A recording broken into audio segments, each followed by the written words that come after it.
Hello and welcome everyone to New Moon 2025 Cycle 4 Blood Moon stream number 1. So this is the start of our first Blood Moon for this year. If you're new to the stream or unfamiliar with what Blood Moon is, then welcome to the stream. But basically, Blood Moon is our big tournament that happens 4 times a year. So it's a 2-stage tournament with a group round robin stage, which is where we are now, and the top cut stage. Only 8 players will advance to the top cut stage and will fight to see who will gain the special Moon Master role. So that is a role preserved only for the winner of the Blood Moon, and it transfers between players, so only one player can have it at a time. And if you've been following us since the last Blood Moon, then you know we've tried the group's round robin stage then. And what that means is, during the round robin stage, the bracket is split into 2 groups, which I will bring on the screen just now. Alright, so as you can see, these are the 2 groups we have for this bracket. It being only 2 groups means that people have less matches to play, which actually is better because everyone has to play all the matches. But the advantage of that is players can basically prepare more of their matches. And the disadvantage is some players only play against specific players. So for the top cut stage, we will be seeing a lot of new matchups we haven't seen in the round robin stage, which is actually somewhat exciting as well. And speaking of new things, so for the first time for this Blood Moon, we're also including prizes. So what this will be for the Blood Moon is $50 cash prize split between 1st, 2nd, and 3rd place. And this is something new we're doing for the first time, but there will be more things coming up in the future, so definitely keep an eye out for that. And I also want to say that this has been possible thanks to the generosity of everyone who supported us on the Ko-Fi page. So thank you everyone for the support. And we are looking to overhaul the Ko-Fi page very soon and add new exciting updates. So definitely keep an eye on that as well. That being said, joining us today on commentary is going to be Eurasia. Aha, hello. You expected Eurasia, but it is I, China TV. Oh, hello China TV. Well, I'm gonna take his spot for now because I wanted to be in the stream as well. Welcome, yeah, definitely not ominous whatsoever, but welcome to the stream. Oh, thank you for having me. I'm very excited for some matches. It has been a while since we had the last stream, so I'm pretty hyped to see some good matches today. Alright, and with that, let's head into the setups for our first match of the day with AndMySax vs not third person. So this is definitely going to be a very interesting matchup. So you can see Falzar vs Gregor, but they both have somewhat of, I'd say, atypical casts. What do you think? They have pretty interesting cast, yeah. So not that person is running a Gregor cast which has 1800 HP. Charge max with attack max, but instead of having more chips in their custom screen, they have air shoes instead, which is interesting. So they are just running cast 6 with air shoes and 1800 HP. And AndMySax is also playing a very interesting folder, opting out instead of running cast 8, and instead of running cast 8, AndMySax is running beat in his cast as well as rush. And no undershirt, so both players don't have undershirt. Oh, that's actually a very good point, because while both players don't have access to undershirt in their Navicast, we can look at AndMySax's folder and we see there is the hub badge in the folder. So hub badge gives access to various Navicast parts, but one of them is undershirt, so we'll definitely want to see AndMySax using that before the end of the game, I guess. Yeah, that's a very interesting strategy for AndMySax is pursuing. Instead of inputting the stuff in his Navicast, he's opting out to add like the animal casts with rush and beat instead, and get the other stats that they need with hub badge instead. So that's very interesting. Yeah, definitely. I mean, in terms of the matchup between both players, so we can see AndMySax folded the two Geddons, Summon Black, Magnum. So there's a lot of things that depend on breaking panels and take advantage out of that. But Not Third Person is running Airshoes Gregor, so they have their own counterplay basically, and they can fight against it with their own Geddons as well. So I think it will definitely be interesting seeing the interactions between who uses their Geddon when and things like that as well. Yeah, it definitely boils down mostly on AndMySax landing probably the uninstall first in order to uninstall the Airshoes from Not Third Person before actually proceeding using their get-ons and all the other combos they are intending to use before. Otherwise they will have a hard time landing their hits in this scenario. Yeah. All right, and with that, let's head into the match and see how it plays out. Yeah. Alright, so despite both players having such different Navicosts, they both are actually running 1800 HP, so from the start at least, you can't really tell any difference. But this is starting on a cubes field, so a cube field allows Falza players to go into Dust Cross turn 1 and use that B back input to get access to these 200 flying projectiles. I just also noticed that AndMySax is running one copy of Variable Sword, so let's see if they actually do know the inputs, because they are a bit different than the normal inputs you would be used from seeing of Neo Variable. I think the most likely to be used would be the Sonic Boom here in this case. We'll see what AndMySax decides to use it for.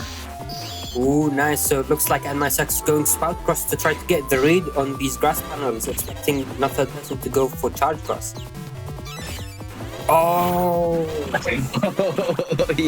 Yeah, so the normal Sonic Boom of Variable Sword doesn't, it disappears upon the first contact with an object or hit. It is not like the Supersonic Boom, which travels across the whole field and damaging everything in its path. Yeah, that's definitely unfortunate. It is one of the weaknesses of Variable Sword. And we see AndMySax deciding against using the TFC for that 7 black. I wonder why. Yeah, that's pretty unexpected. He would have basically dodged the 200 damage right there without any consequences, it seems.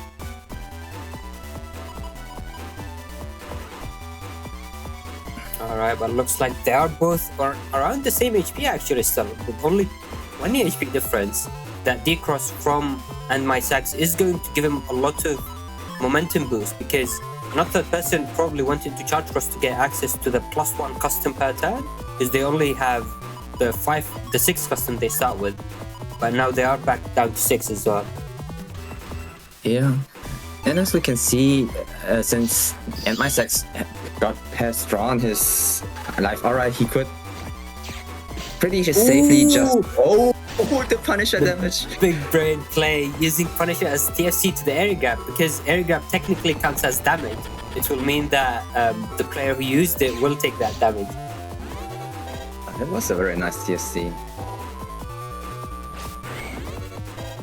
But AndMySax came prepared. They at least had a life aura in order to cancel out probably the whole turn of slash cross damage.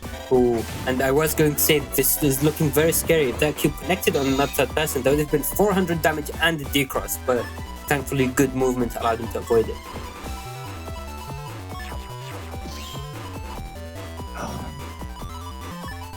Ooh, very interesting position. So AndMySax is probably looking for the uninstall, but he only has that wind drag to go with it. So it looks like he's thinking about taking it with the uninstall and trying to use Element Man and Judge Man beforehand to paralyze the opponent to try to confirm it. Oh, okay. Element Man disconnecting.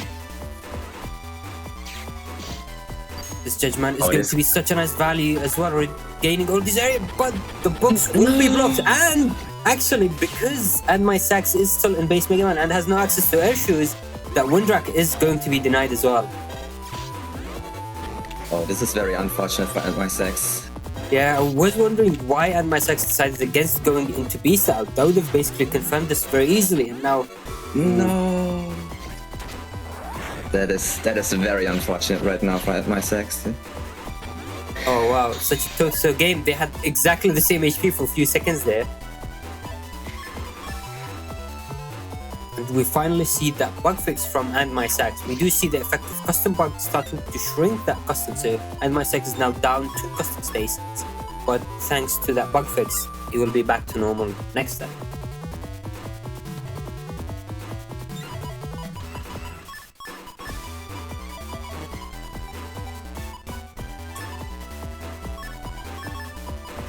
Okay, so thinking about taking the full cost, I feel like taking full cost is nice because you get to move through the folder, and at this point I think you're worried about a deletion turn from not third person. So if not third person goes into beast out Q4, so does a big combo with element man SP, or even just using Geddon. I think there might still be one more, I'm not quite sure. Yeah, I think there's one more, I think, yeah. And I agree. You mainly just want to push through the bug fix and the recovery in order to just head into the next turn. Oh, getting hit by that summon black. Oh, and not third person using their own bug fix as well. So if AndMySax had mashed that full cast and was able to get it through, that would have been such a big momentum swing. Because at that point, not third person would be forced to keep that bug fix or risk having the HP bug for the whole game. Yeah, true. I just noticed that not third person is running 2 summon black 2, so it's not the full damage of 260 but 200 instead, which is still enough to at least break barrier 200 or life aura. So it's an interesting choice. I feel like summon black in general is pretty underrated. More people are starting to run it, but it's actually a very powerful chip. But you can also chip charge it as well. That's true, since it's not chip, but still thought as secondary typing. So as a secondary element, but can still decross and hurt Tingle Cross.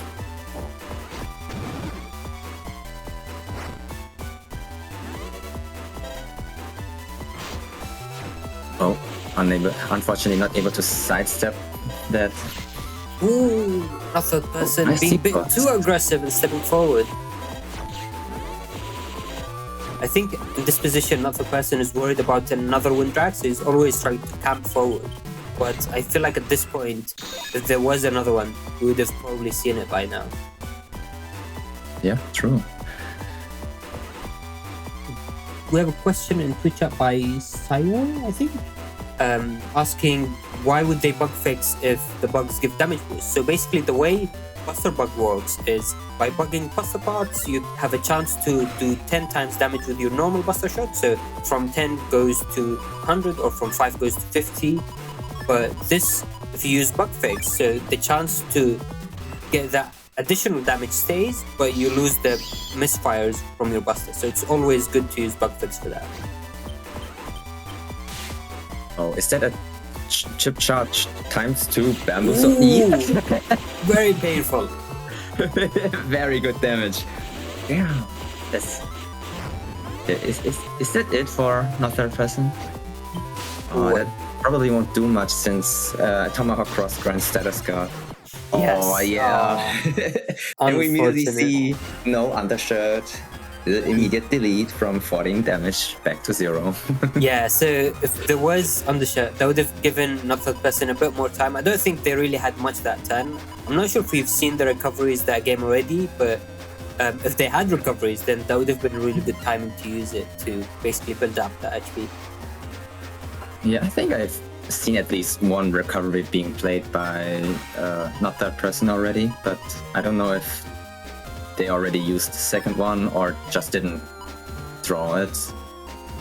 So yeah, that's the first. So the first round goes to AndMySax. This is very interesting start to second round. So we see the quote-unquote cheater start with life aura and the bug fix turn 1. AndMySax is really activating the cheats here. Oh, that no! Oh, wait, they do have charge max, so that was just a mistime release of the B button. Otherwise, they could have immediately decrossed not third person and punished them for that mistake of activating or triggering rush. Both players go with Judgment and area grabs on the 10-1. So actually, do you want to explain how these weird all panels work in case people don't know about them? The panels, the whole panels. Yeah. So we have a permahold field right now. So meaning those specific 2 panels on the bottom front will not will not return to normal panels. Meaning,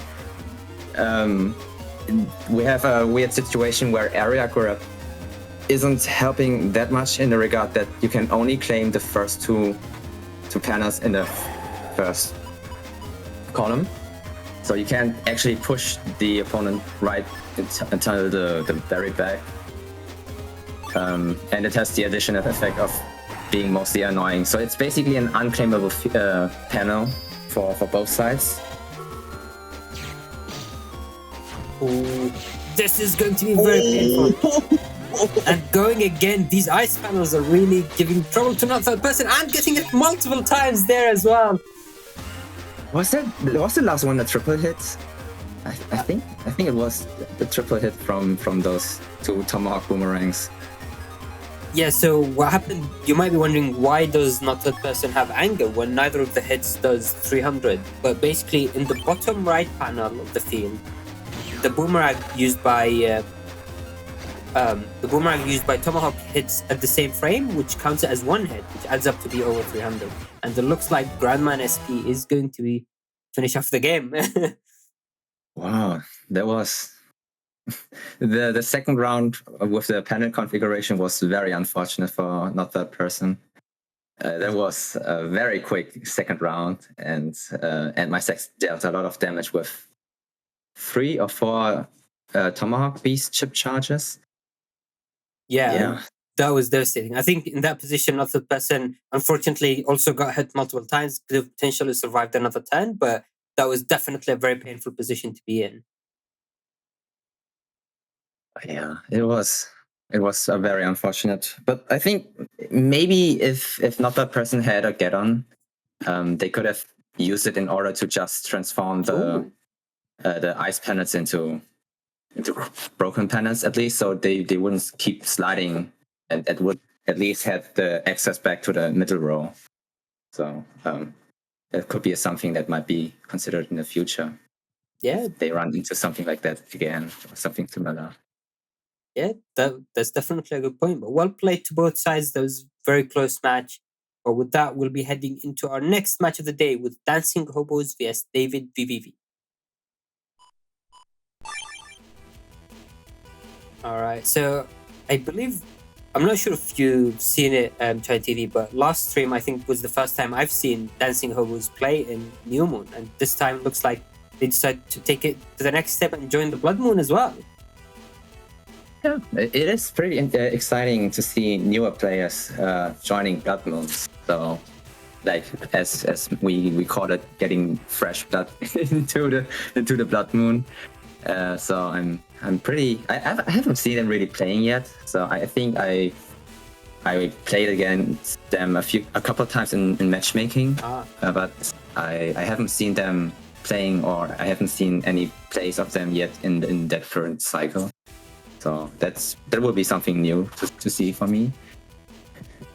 Yeah, and they are running a hub batch BDT folder here, which is very interesting. A lot of newer players also started, or I think at least I see a lot more people playing BDT again, which is nice to have. But it is very interesting to see how people maybe remix or reinvent things and how they approach playing with BDT. So they are running here a BDT hub batch folder, meaning they have the Giga folder 1 in their Navicast. And so with the idea of just stalling or just trying to get as fast as possible to the both Gigas with full cast and dust cross probably in order to draw it, and then as well trying to weaken the enemy by uninstalling them. on davidvvv's side, we are seeing Slashman SP. That is a chip that isn't played too often. It is a strong chip, especially the more area you have, the more damage you deal. But davidvvv is playing on Gregor with the folder pack, so they are actually having 6 mega chips here, and they are playing cost 8 with folder pack, 2 cost 1s, charge max 1400 HP, so that's pretty low for a Gregor build, but they are running 2 recovery 300s, so it's effectively 2000 HP. So I think they're actually playing Falzar. I think there is a mistake on the sheet because they have Meteor Knuckles as their Giga chip. And, true, I see. Okay, okay, all right. They are playing Meteor Knuckles. I didn't notice. True, that would be illegal if you play. Yeah, people were confused in chat as well. I see, but I think most of the stuff would be covered. All right. With that, let's head into the match and see how it plays out.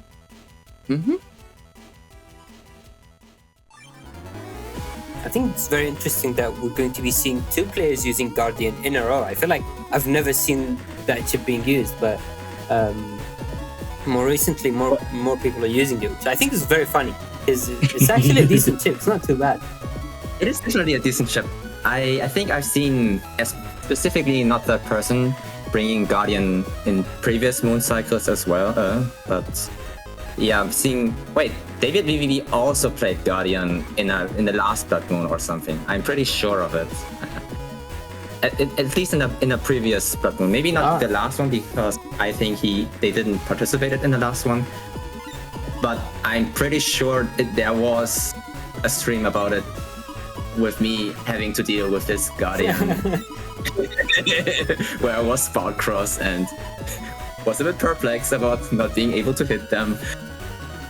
But yeah, it is interesting to see a lot more people playing Guardian because just time it right, like we saw last match, and you can deal a lot of damage with it. Okay, we can see the immediate forecast from Dancinghobos. So both players are probably dust digging through their folder and trying to get their desired chips.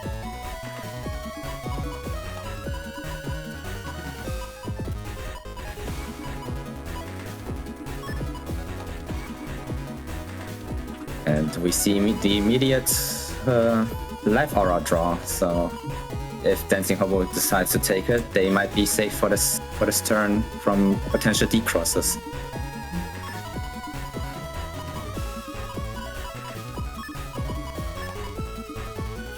We see Grandman SP again, so I mean we saw that last game and we know how devastating Grandman SP can be, but looks like Dancinghobos deciding between that and going with a more defensive play, taking Airy Grab and maybe the life throw as well. Yeah, that's there's the Caveman dealing 70 damage and as well as removing the fast barrier. Yeah, that timing from davidvvv, they probably feel very sad because they waited for that Caveman just a few seconds. They would have been able to remove that life throw for free as well. Yeah, that was just a very unfortunate timing for davidvvv. Hopefully they have a wind wreck in order to deal with it, or maybe they are also could be considering to go into Tangle Cross if they don't draw the wind wreck.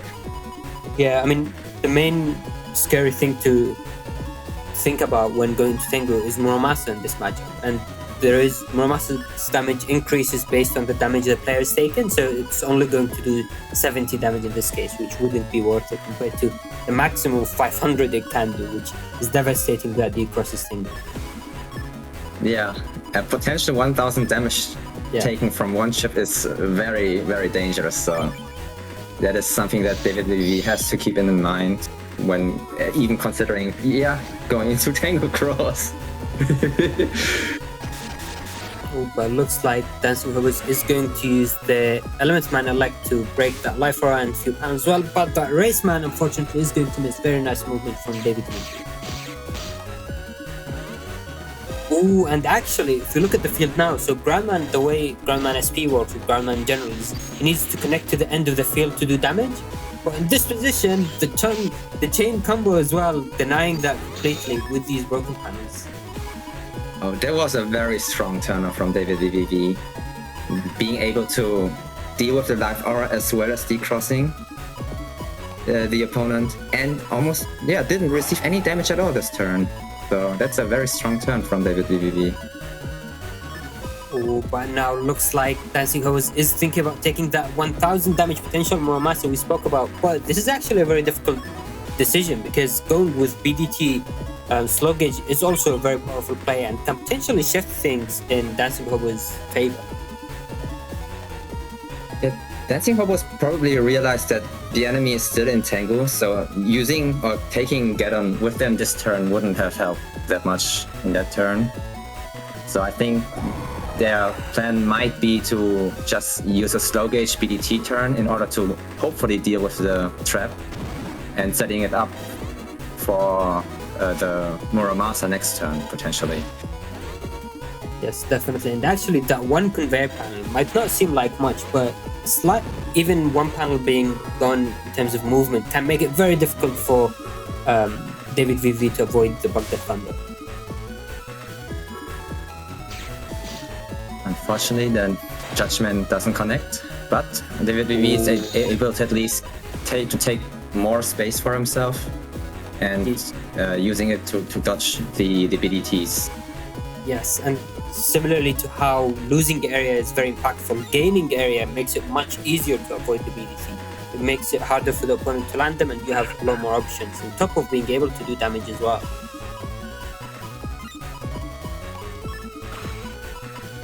Looks like in this position, Dancinghobos was thinking about going into Tango to deal with that barrier 100 and then going for the D-cross. But this might be a bit of a tricky play because if davidvvv uses any sort of defense or like an anti-damage, that can allow them to completely avoid the combo as well. Oh, going into the turn without any defenses at all. So it is pure damage. Let's see if that Muramasa connects. If it does, it would be devastating and completely change the match. Oh, Slashman! Slashman SP. That hurts! davidvvv has to be very careful about movement! Oh. Wow, okay. Instead ship charging the Get On away. But they don't have any attack stats yet because they haven't used Pop Bash yet. So that was an interesting decision. Yeah, I mean, probably because they didn't have that time anymore left for the turn. That was such a big turn. I mean, davidvvv took over 1000 damage in one attack, and Dancinghobos also took quite a bit of damage from that Slashman SP and the just damage building up as well. So this is potentially going to be a very critical turn in this map.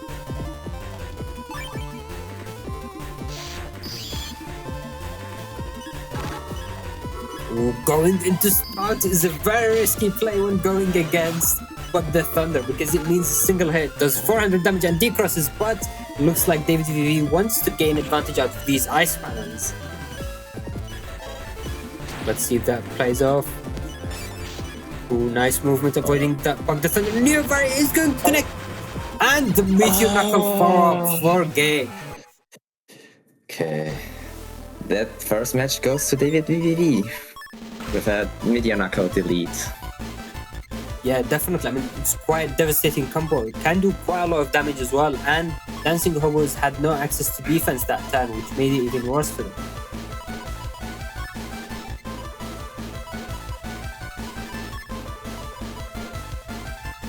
This time we are starting with another cube field similar to what we saw in game 1, but in this position both players can go into dust, so it'll be interesting to see if one of them tries to go for the B-back immediately or attempts to move to avoid a potential D-cross from a Raceman or a machine gun. Yeah, definitely an interesting start with both having access to Dust Cross in this case.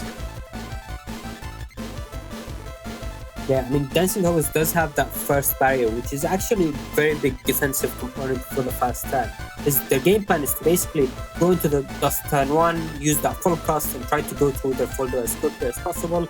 Try to find these critical chips like Bug the Thunder, Hub Badge, or even the big hitting chips like Grandman SP, Elementman SP, and that Muramasa as well.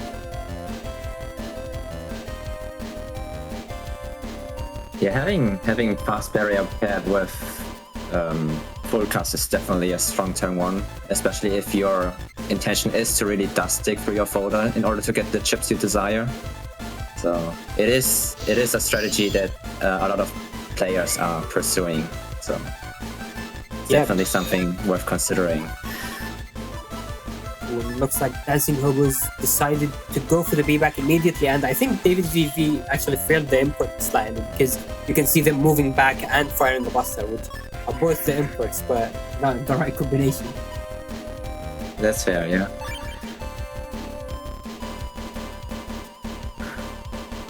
Actually, just going back to the start with full cost, it can also be disadvantageous because if your opponent knows you're going for it, then like in this case, davidvvv also wanted to dust, also gained that same advantage. So it didn't actually give Dancinghobos that much of a bonus.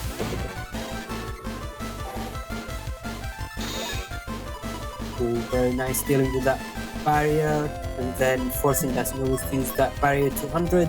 And now we'll see if davidvvv is able to get more value out of caveman compared to last game.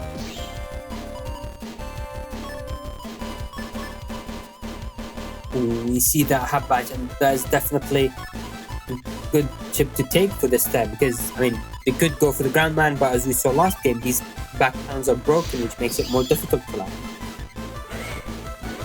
Yeah, okay. davidvvv decided to go back into Tango again. Oh, and that did interrupt it very close. That machine gun almost connected on davidvvv, removing their trap. Ooh, nice bustering. Yeah, at least being able to trigger the trap with a normal Mega Buster. And yeah, and so now we see the benefit of Hub Badge. So he has access to air shoes and custom 8 as well as a bunch of buster stats, and we go into the Bug the Thunder turn this time. We'll see. Dancinghobos was pretty lucky with drawing Hub Badge immediately and then BDT immediately afterwards as well. So that might be a very strong turn for Dancinghobos now. Oh, nice. Now that they have drawn both Gigas. Yes, definitely. I mean, Dancinghobos has the full combo online, but davidvvv also has plenty of ways to fight back, as you saw last game. So they managed to return the area to neutral and can now maneuver around these Bug the Thunders much better than before. Unfortunate miss. Oh, that was a nice, okay. It was unfortunate that the second BDT left the field because it got triggered, it triggered the anti-damage, so the targeting didn't have a valid target anymore. But it was a very nice trapping davidvvv in one spot. Yes, definitely. I mean, the way I like to describe BDT matchups is that it's basically a dance where you have both players trying to navigate around each other, trying to basically do the optimal play, with one trying to avoid and maybe forcing them to leave out the field, and the other trying to trap the opponent. And it's definitely not easy. Yeah, definitely. Looks like we might be seeing a repeat of last game. Dancinghobos is going for that Muramasa play again, and davidvvv is staying in Tengu. So let's see if that connects this time. Okay, the element. Oh, the element man is connecting. And that might actually be game if this freeze connects, because BDT will do 1,000 damage and keep the freeze as well. Oh no, nice. They could have had it. Oh yeah, they should have frozen, immediately hit with the Muramasa, because then the freeze would have reapplied, and then would have the BDT would have finished them with paralyzing them, and then just a single buster shot would have been enough in that regard. Yeah, definitely. I mean, I guess in the end, it doesn't really make any difference because davidvvv didn't have anything left. But if they had like a barrier or recoveries or something that could have brought them back into the game, that definitely could have played out different. Yeah, it was definitely risky in that regard. They could have just confirmed the round with that exact order, but it worked out fine nevertheless. So. Indeed, and that takes us into game 3 now, and we are starting with another cube field, but this time these are ice cubes, which doesn't actually make that much difference. Well, their only difference is really when they are immediately pushed with a windbreak or something while they are still on field. But other than that, being sucked into Dustcross changes them to the break element. So yeah, in that sense, it doesn't have a big difference or another impact. Yeah, and so if you push them with a wind drag while on the field, they are both water and breaking element, whereas when Dustcross takes them in, they lose that secondary water and only maintain the break element. Yeah. This is looking like a pretty big play for Dancinghobos. If they're able to land the uninstall, that can give them such a big advantage, especially with removing a trap as well. Caveman came down, which is a bit of a waste, I feel, but it does connect. Ooh, oh. Okay, the uninstall connected anyway, and okay, both sides get machine gunned, but davidvvv got uninstalled as well, which is definitely very important. It was interesting for davidvvv to go into Tanglecross as well as using the Tangleman chip, because they could have potentially saved Tanglecross for a later point. Maybe davidvvv was trying to predict a get-on turn and wanted to prevent to be locked into one panel or space at all. Other than that, I don't see a real reason to go into Tanglecross, especially since you had a Tangleman to deal with barriers.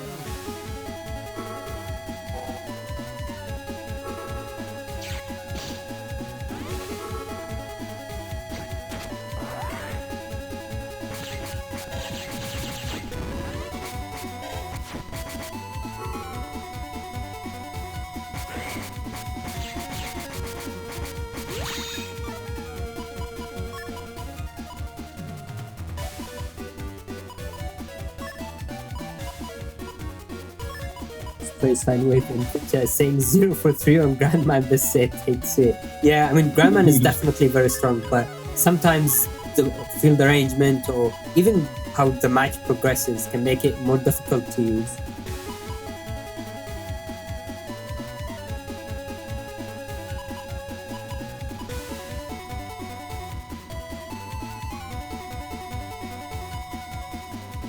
Alright, we are seeing the hub badge being drawn and then also taken into the turn.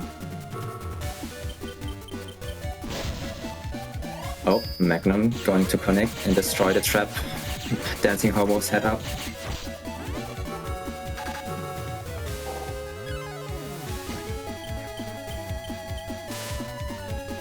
Yeah, I do find it very interesting that davidvvv is staying in Tanglecross this whole time. I mean, they might be worried about a get-in coming out from Dancinghobos, but I feel like given the last 2 games, we're basically that Muramasa turned over the game and gave Dancinghobos game 2, basically. They won them the game. I feel like I'd be a bit more scared. Yeah, davidvvv could definitely consider also beasting out more often as an alternative to getting air shoes access, but I can understand trying to go with Tango first, since your beast out turns are limited to 3.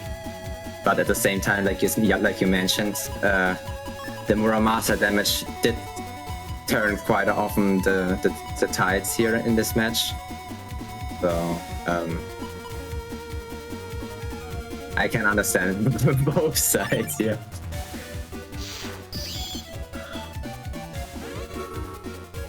Okay, so it looks like they did decide to change. But again, going into Spout Cross against the Bugbear Thunder is definitely a risky business.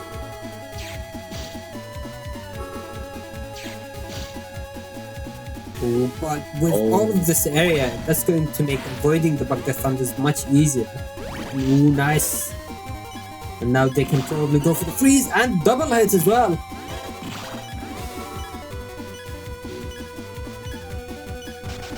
Ooh.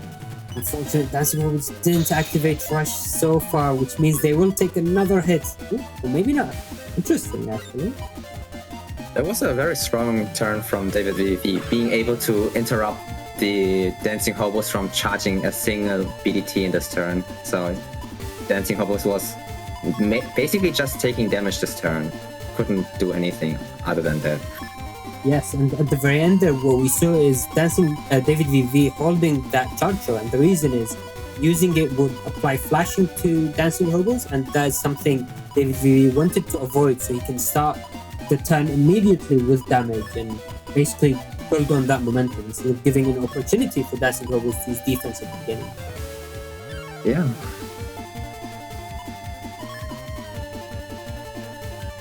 And as people in Twitch are saying, Rush, feed the dog tax as well. Yeah, so Rush, Beat, and Tango are very powerful when they're used to that.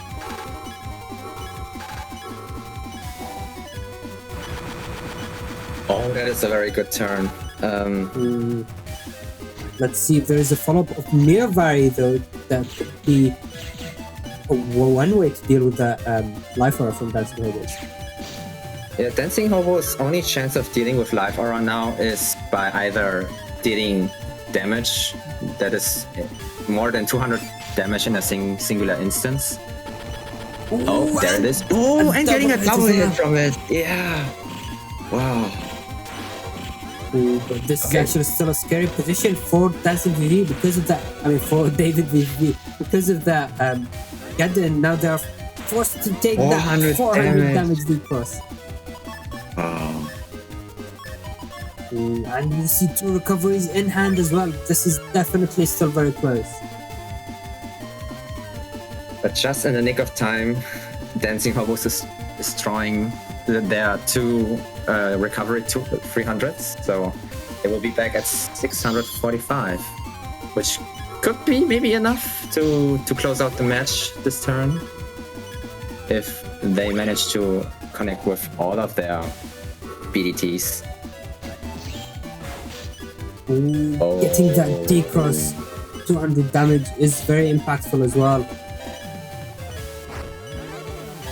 Let's see this. But at least they could grab back the area before they got into a tomahawk lock. Oh, very nice. Very, very nice. Using Guardian to deny that Bugbear Thunder. Such good value. Guardian is actually a very underrated chip, I feel like. Yeah, we saw a lot of great plays with Guardian already, and it's like the second match of today. So, guiding the BDT into the Guardian was a very clever thing to do from davidvvv. But now this is a very difficult position for Dancinghobos. They only have 4 chips in hand, and each of them are different codes. So it looks like they're thinking about going for defensive turn. But taking the Element Man SP is also tempting to get a big damage D-cross and potentially bring down davidvvv to very low HPs.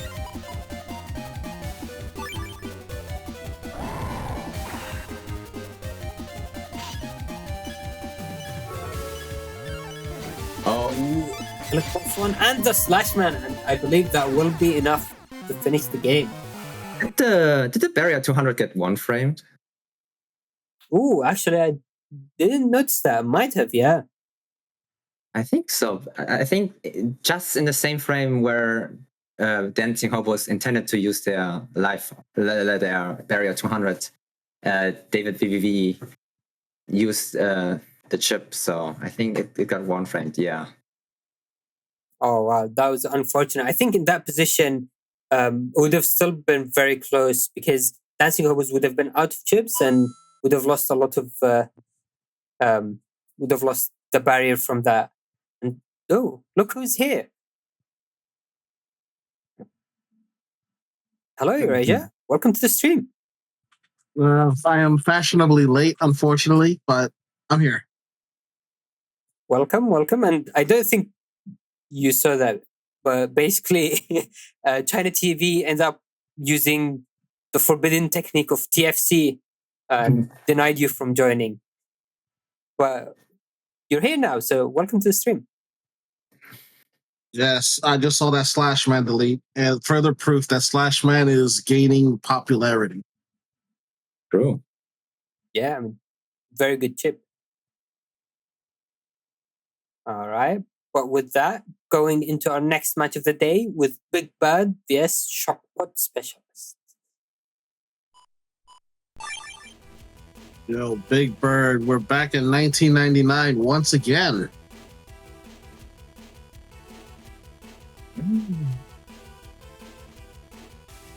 I am appreciating that Shockpot Specialist has a cup, lightning, and sun. So that is a hot cup of coffee right there. Yeah, electrified hot coffee. Okay, looking into the setup of both players, I'm immediately noticing that Big Bird is a player I haven't seen quite yet, as well as their setup itself also being very interesting, running R code, and like it's interesting in the sense that it is a fast gauge R code folder, which I quite haven't seen that much of yet. So they are running R code with uninstall, Conshot, Tornado. Yeah, so they have quite a few combos with the Bubble Star Thunder combo, as well as trying to deal damage with Conshot, Tornado, like especially Tornado on grass, since hitting or landing the Conshot will leave a grass patch underneath the opponent, and especially with, do they have a white cap? Yes. Yeah, they do have 2 white caps, so they can, if they land the full combo, it is quite a lot of damage, since Tornado on grass doubles the entire damage of Tornado itself. So if you can imagine a double point on a Tornado used on a grass panel. True. Yeah. Yeah, that's pretty big damage right there. That's pretty painful. So I think maybe their game plan is to just use fast gauge and then try to be as resourceful as possible, and trying to make the combos deal them the maximum potential of damage, especially since they are running double point as well as attack plus 30. So they have quite a few chips that benefit from it with roll. Bass Anomaly can also benefit from it, and of course Tornado. So I think their game plan might be to be really resourceful with what they have, and then try to dish out as much as possible then when that time comes. And on the other side, we have LDR 100, also here nicknamed as the Shockpot Specialist, specifically for the Little Boiler Elecman SP combo. So hopefully, we have seen this quite a couple of times already in the past, but I'm always excited to see the full damage connecting, and hopefully we'll see some of them today. For those unaware about that combo, Elecman will target anything at least 2 panels away. But if there's an object on the field, such as we'll say Guardian, Rock Cube, Stone, it will also strike that object, inflicting even more damage. So one good game plan that some people have realized is that if you throw a V-Doll and use it, it will strike the V-Doll, deal damage, and then deal damage of the V-Doll on top of that. So that is essentially 3 total hits. That's an example. But with little boiler on top of that, it's literally just adding more damage to the boiler too. So Elecman and boiler is a pretty good combo. Although it is interesting too that we're seeing 6 mega chips, but no giga. Yeah, we're seeing 6 mega chips and 1 giga chip for this one, which is thanks to the folder pack 1, right? Mm-hmm. The LDR is running for the pack 1 exactly.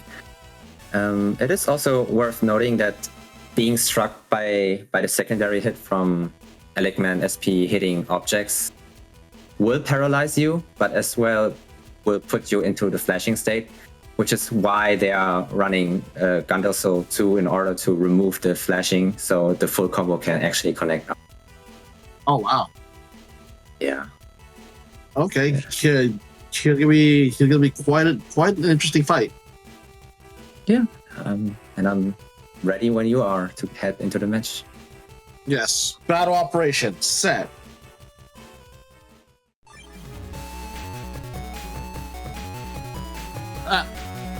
China, you didn't follow up with execute. Oh, my bad. Oh, okay. Execute now. Execute. Oh wait, am I late? A little late, but it's cool. But we're playing Battle Network. First turn bug fix. I'm telling you, why does everyone have this luck but me? Not only is it bug fix, it is also life aura. Yeah, but yo, like I'm gonna like last turn life bug fix. Oh right, I just noticed it's the B&3 battle theme, which I'm a big fan.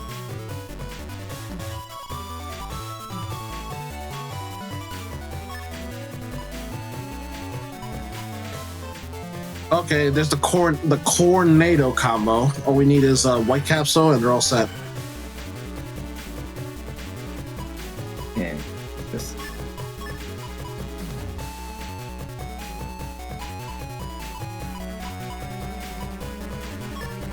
Someone who's a big fan of B&3, it's always nice to hear it in modern times.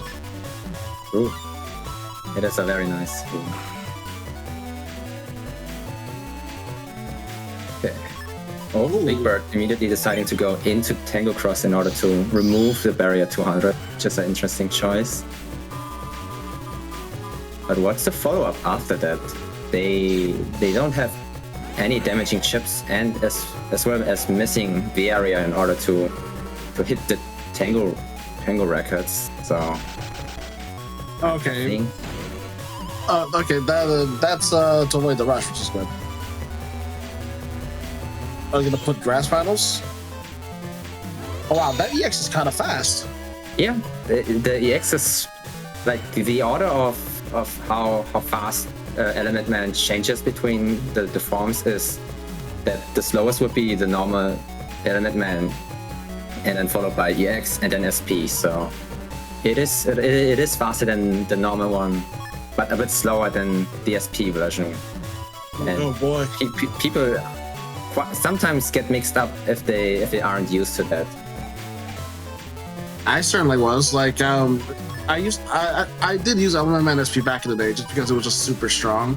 You know, higher numbers is better. Yay! Yeah. Oh, that's a bad TFC. Since you will immediately lose your flashing from the or at least the normal duration. Oh, okay. No. Last man connects. Okay. Oh yeah. Assassin's Sword. Assassin's Sword does everything that the other two does, right? Yeah, I think so. Assassin's Sword will deal damage when the opponent or the target is standing on an elemental field, as well as if it has a status inflicted, such as paralyze, or I think freeze as well. Does it work on bubble as well? Oh, I'm not sure. I'm not sure. Probably. Oh, that's a nice. Well, it's only wait. No, not the onion rings. Whoever's downstairs has got a lot of onion rings. Okay, Raymu was saying in YouTube chat that it's only paralyze. So freeze, confuse, bubble don't work on Assassin's Sword. Okay, like Assassin's Sword isn't used often, especially since you can only use one in your folder. Yeah, but it is a chip that has at least a bigger or easier condition that has to be met in order to deal the damage. So it's a fair trade, I think. If I remember too, even though it says null, the hit is still a sword attack, right? Yeah, it's definitely, it has sword as a secondary element, so it can hurt quite a lot on Tangle Cross. So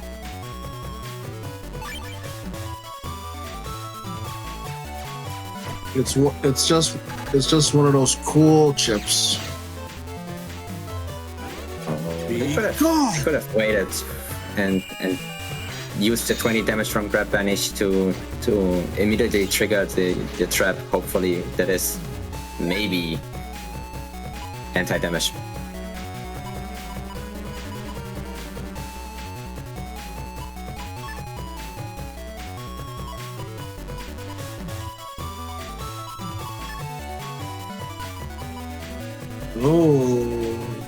Oh wait, Tomahawk has status guard, so gotta get rid of that status guard before trying to do anything. Yeah, I think they are considering to use Assassin's Sword to uninstall the opponent. Oh, right, they're on grass, which means it will not miss. Exactly. But the opponent still has a trap that needs to be removed first. So LDR is safe until... Yeah, so that's why they are going to Spout Cross, in order to hopefully get rid of the trap and then uninstalling LDR. Oh, nice dodge. Oh, that's very good. That's very good. Oh. And getting the uninstall. Wow, okay. Little boiler right in the middle! That's dangerous. Uh-oh. Oh, they could destroy it with Erase, right? No, I don't think so. The Erase... Little boiler doesn't exactly count as a object by the normal means, so... Oh, so it won't break? It won't break. It will just take 3 instances of damage and then explode. Oh, that was a good play. That is a very good play. Yeah, that's a bit unfortunate for LDR, getting their damage really cut here by the Sanctuary. That would have been massive damage. And I think they destroyed the boiler before the water went off.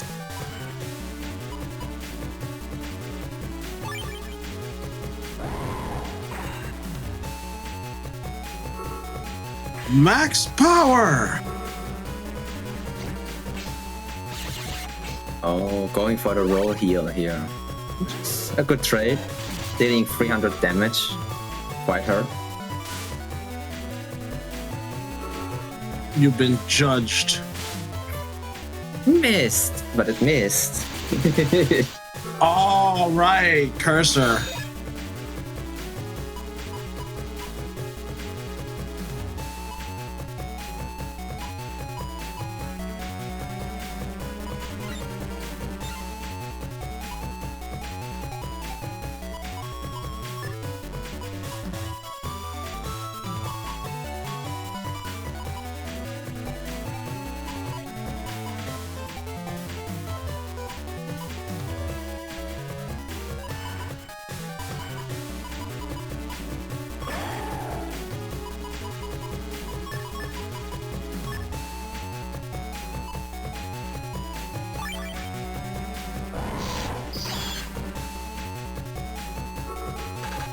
Max power!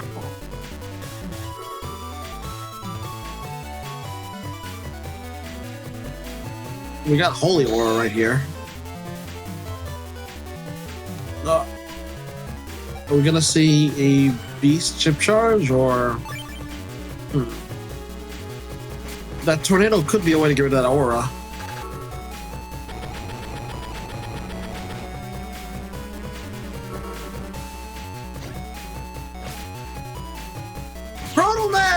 Wow. Just enough panel space for that. Impressive.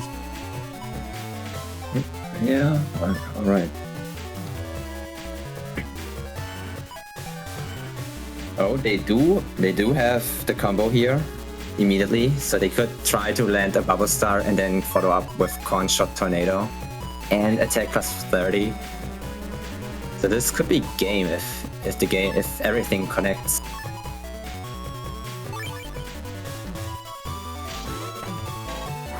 Oh, interesting. Ow. Yeah, I think that they didn't consider that they were like that LDR was still on broken panels. So unless he leaves to a normal panel where he's surrounded by broken panels, he will still be able to move freely on holes. Oh right, the pseudo air shoes thing. Exactly. Yeah. All right, Buster.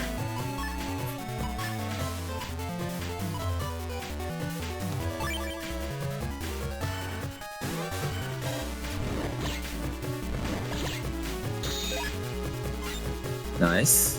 Oh, double hit. Good. 2 bubble stuffs for 3 hits. I take it. The white cap not doing anything, just poofing into nothingness. Infinite power. Okay.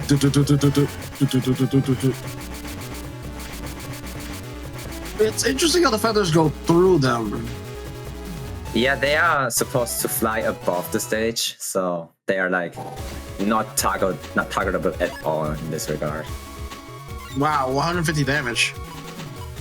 Yeah.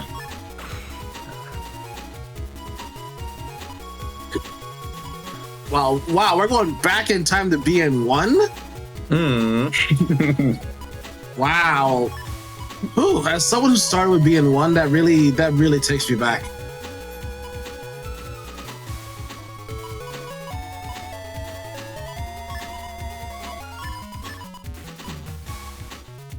I always remember that day when my best buddy, hey, watch out this new Mega Man game? Yeah, sure. And then everything was started. Well, we're happy to have you here then with that.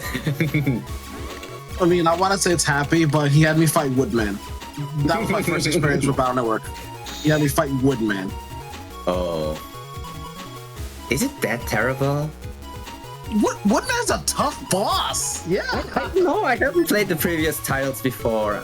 I mainly only played BN5 and 6. Guilty as charged. I mean, those games are comparatively tougher, but Woodman as a first boss, he's tough. I suppose, yeah. I don't know. I wouldn't know. Here's the plan. After the stream, I'm gonna have China TV play BN1. Oh no. Oh no. But for now, Grass Panel and Blastman?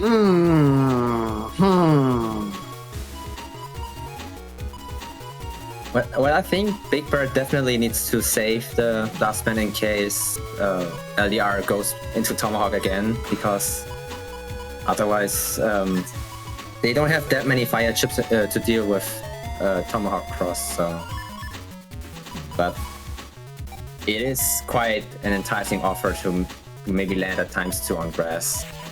So we'll see how this goes.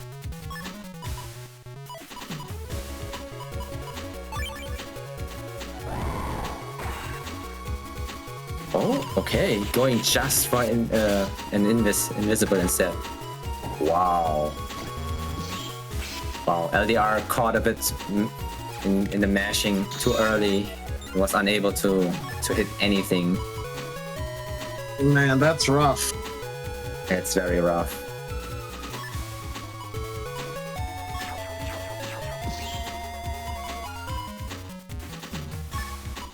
Okay, there is the bug fix.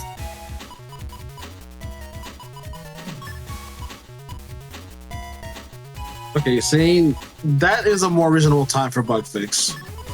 Unlike me, who gets it like turn 8 or turn 9 after I'm like, all my HP's gone. Well, you just have to draw it. Bye, fair. Okay, so it's a skill issue. I get you. Oh, wow. Oh, that's unfortunate. The Eraseman not able to destroy the trap. Yeah, that's tough because I think Big Bird still wants to try and land the Blastman SP here, so they probably won't take any new chips besides just dust digging.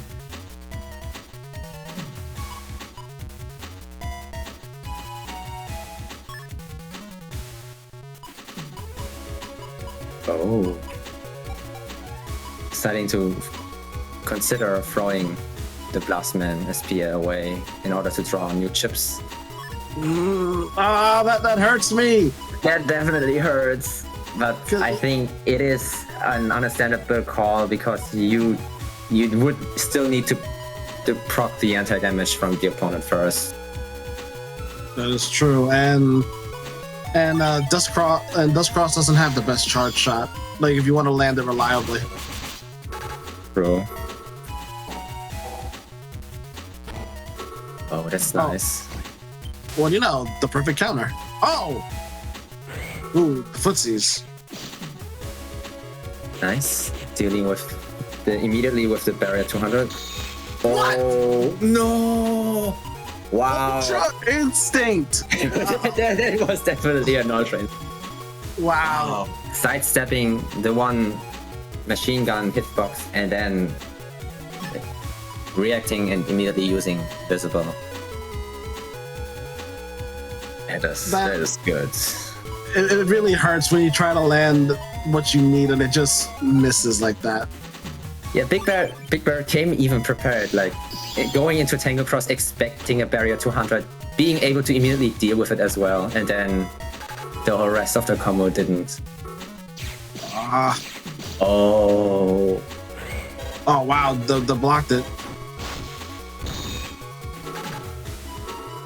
Oh, okay. No! Element Man fell down the hole! No, he fell into the abyss. A moment of silence for that, Element Man.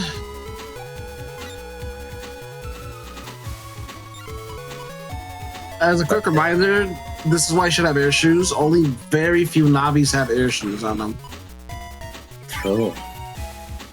Let's see, among them is what? Roll, Last Man, Tango Man? Yeah, I think that's most of them. I think Base has it too, I think. I don't remember. I think Elecman is also floating. Yeah, Elecman. Oh yeah, right. Elecman technically floats too, yeah. Yeah. Okay, you know what? I'm gonna vent all of you for that. This looks scary for Big Bird.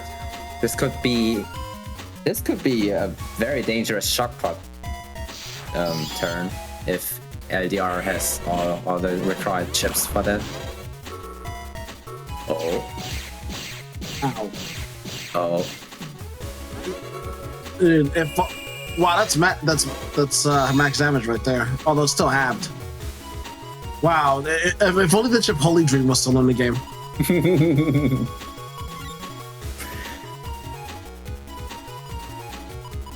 Yeah, that was a fun chip. Yeah, that's a bit unfortunate.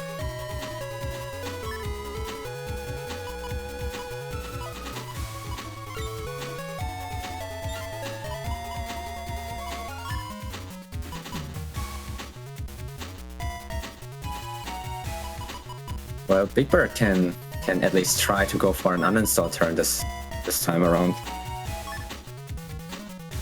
All right, Holy Panel is not technically one of those panel types that Assassin's Sword works on.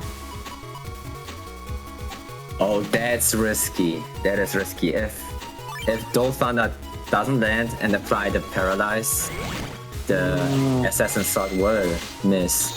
Oh, but never mind. Oh! That was quite some damage. combo! That was very nicely played from Big Bird. Although, remember, it was halved, so if that was true damage, that would have been super painful. Definitely. So basically, everything that like any additional damage that came from being attacked by an elect chip with the bubble status, as well as getting hit by the element you're weak to, just got halved by the sanctuary. So this would have been quite a substantial amount of damage here.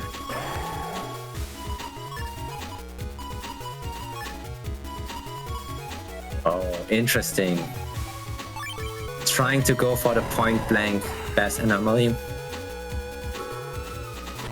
Let's see if it hits. No! Oh, wow. Okay, wow. Oh! At least, oh, okay. At least being able to avoid the... Oh! No! That anti-block. No! Where's Soul? Like, he'd be crying right now. Oh! Ouch. The perfect element man right there. But there's still the con shot tornado combo. Tornado for the win. Yeah, going with the bubble star, then the white pill con shot, and then followed up by the immediate tornado could be a very deadly combo.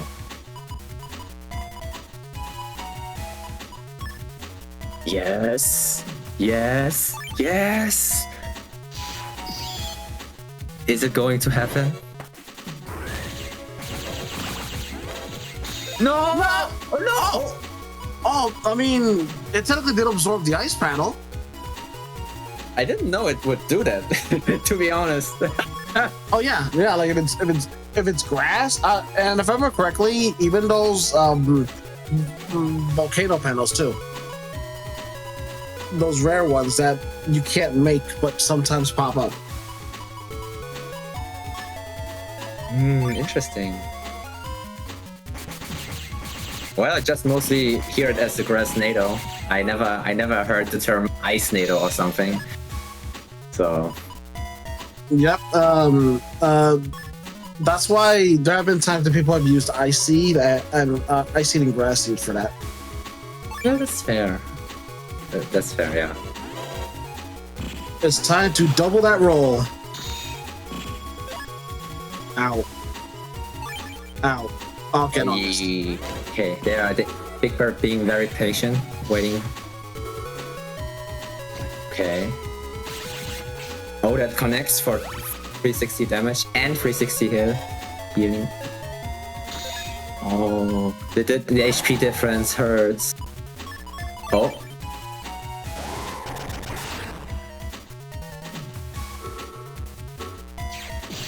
Oh, they didn't transform. Does it work on swamp panels as well? No. Oh. I've never seen. Would LDR be able? No. Okay. Damn. LDR didn't try. He could have tried to sidestep the feathers. Oof, that was a battle. Like, we saw a lot of fortunate and unfortunate stuff, and that's what that battling is all about. The highs and lows of emotion that go through the battle. True. I'm just a bit disappointed that I didn't see a full grass NATO damage hit. But Dang still, GG's to both players. Big GG's. G. Yeah, definitely well played to both sides. Well, unfortunately now China TV is going to be leaving us and be replaced by me, unfortunately. Yeah, I unfortunately have to leave now, but those were some really spicy matches, especially the Guardians one. Guardian ones, the first two. Yeah, definitely. Thank you for joining us as well. Hope to always have you on around. Yeah, thank you. Take care, Alright. China. See ya. See ya. It's just me and you now. All right, I can finally get rid of playerzero. Oh wait, no, Ooh, we're still alive. ooh. Oh, yeah. Hello.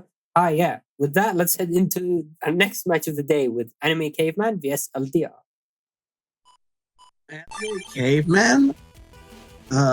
Today, the current generation's names are just really funny.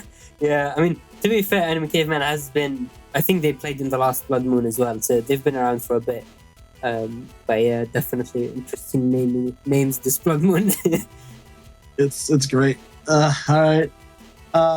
We're already seeing Shockpot Specialist, so we won't focus too much on that folder. Just a quick reminder. Folder pack 1, so has 6 mega chips, which is great since Navi chips are just pretty dang good. But to focus on Anime Caveman has 4 mega chips. Yeah, Yes, 4 mega chips. playerzero, do you think it's worth to lose out on that 1 mega chip? I think it's a very interesting position to be in because, on one hand, you can think like surely you can replace 1 area grab with a mega chip, but on the other hand, I feel like depending on which mega chips, so in this case, looks like they decided against running Raceman, and they don't actually have that many cursor chips or invis piercing chips. So I wonder why. Actually, yeah. Although we do see Justice 1, which formerly was a mega chip, so I guess we can kind of count it. Yeah, fair enough. Oh wait, Justice 1? We don't see that get used that often. Yeah, I mean, Jacob does see play sometimes, especially because it's on card with Hub Badge and Destroy Points, but Justice 1 often gets neglected because of the pesky middle area permahold, because in that field it means your Justice 1 just basically does nothing. It is a fairly rare field to see, so you'll still run it regardless, but when it happens it's definitely annoying. Wow, that's funny, because you're right. The donut battlefield makes that chip completely worthless, and it's rare, but it still comes up. It comes up when you don't want it, which is always funny. Looking at this folder, also, there's an uninstall R, which most likely will be paired with that Heat Dragon, or possibly Mach Gun 1 Asterisk, which is basically like the bread and butter of uninstall. We also have White Shot R too, so you cannot dodge White Shot if there's nothing on the field. So there's a lot of chips that are almost guaranteed to hit when used. But outside of that, I only count 1, 2, 3, 4. I count 4 attacking standard chips. So Anime Caveman might be focusing on using the Buster for this one.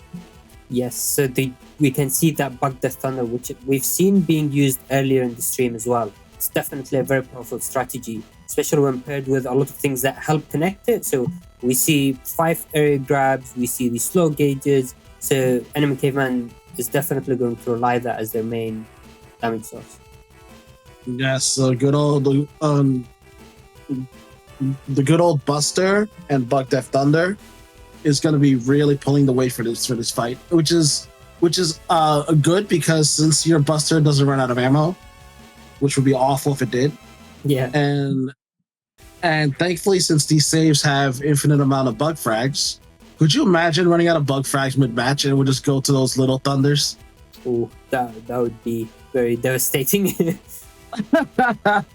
Okay, so he's gonna be fun. Like with a good amount of HP, some recovery, a lot of defense. So Shockpot, let's see if Shockpot can handle all of those defenses along with the Thunder too.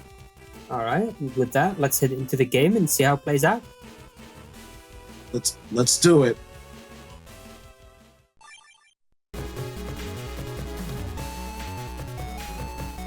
Is that the BN3? Is that a bug fix turn 1 again? Ooh, bug fix, life aura, even the barrier 200 all in one turn. I was seeing people in chat talking about the bugs and bug fix. Just get it turn one, and it looks like it did happen indeed. Has Banner Resist got an update since I played? Because I'm seeing turn one nowadays, but back in my day, I didn't get it. Yeah, but I mean, on the other hand, we did get the hole in the middle field that we spoke about. Oh my god. What are the chances just this one player gets that? That's so unfair. Yeah. That's really unfair. See what I did there on the other hand? This one is a hand. It's Anyways, a fist. Boo!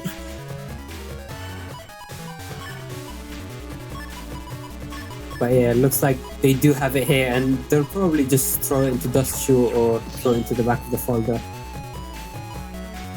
Okay, this Anime Caveman still has that full cuss in their hand, so they could technically just use it.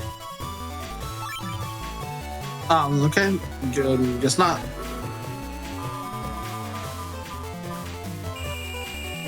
Bug Aura. That's the kind of hand I'm gonna call it now. Bug Aura. Ow! D-cross, but LDR is going to lose. Yes, they're going to lose the life aura and take some damage as well.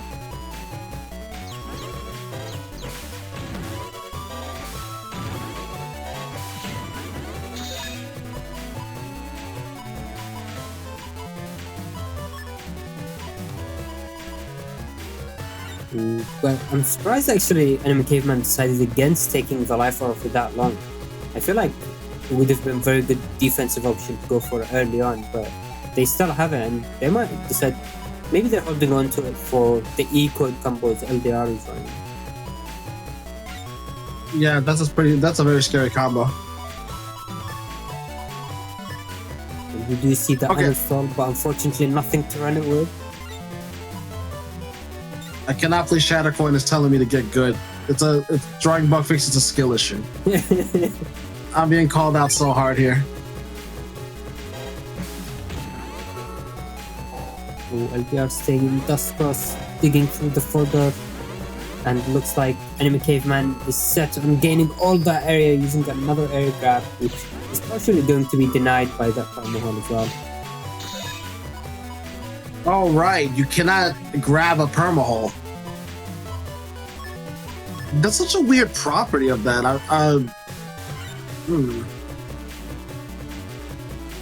I hate permaholes so much.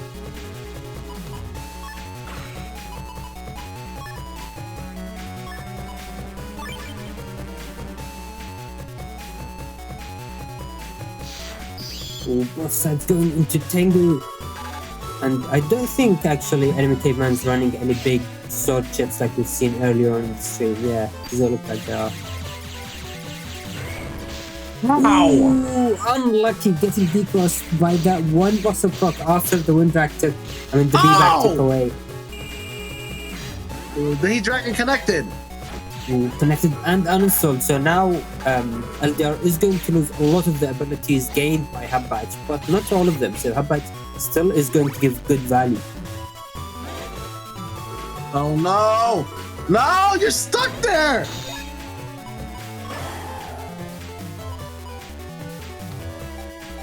Wow, 3 area grabs and that wide shot?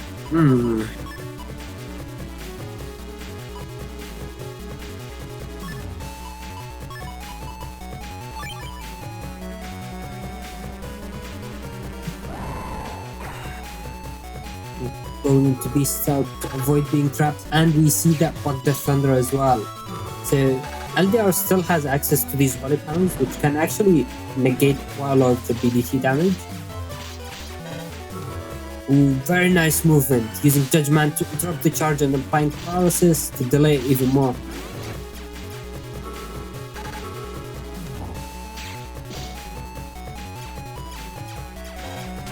It's time for that bug lettuce tomato.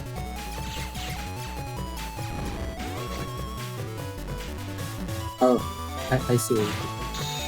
Getting hit outside of the Wow. holy panel. It just ran out too, so that was a dangerous situation right there.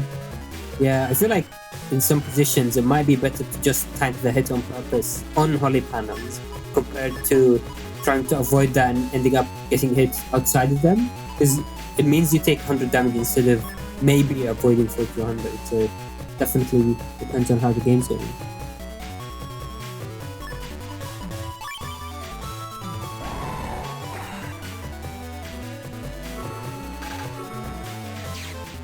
More area grabs. Area is very much contested between the two players.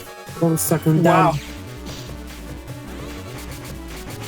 Do not use Justice 1. Do not use it. Oh, wow! Ooh, very nice Get timing. over here!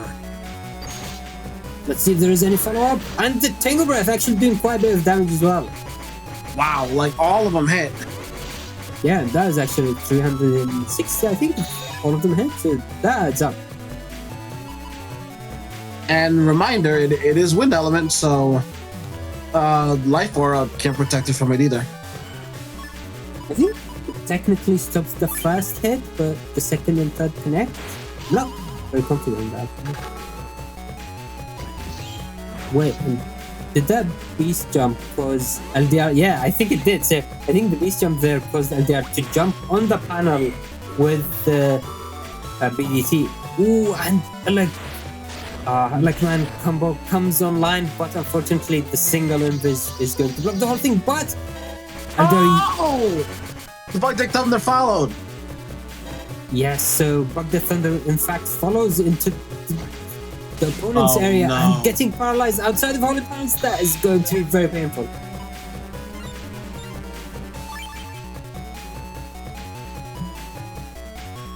Ooh, but actually there is an opportunity for LDR here to cross cancel and maybe step back onto the Holy Panel and take half damage. I'm not sure if there is enough time or one of them is going to connect.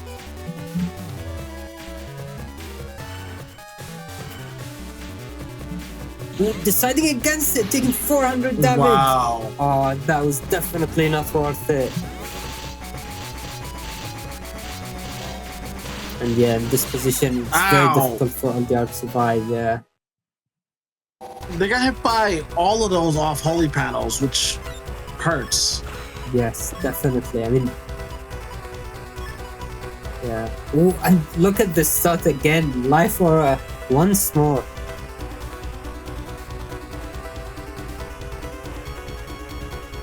And again, deciding against using it turn 1. Very interesting.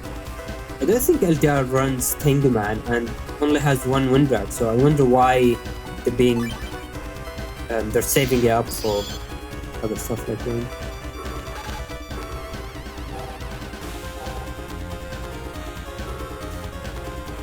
Ooh, which game's music is that? I don't. It sounds familiar, but I can't quite tell. Maybe someone in chat knows as well. RBN for Raymond saying in the PT. Ooh, but the Thunder Turn 2, that is definitely an above average roll with these doors, and yeah, deciding to go with it immediately. I don't remember if we've seen LDR use the full cast, so yeah, there it goes, spamming it immediately.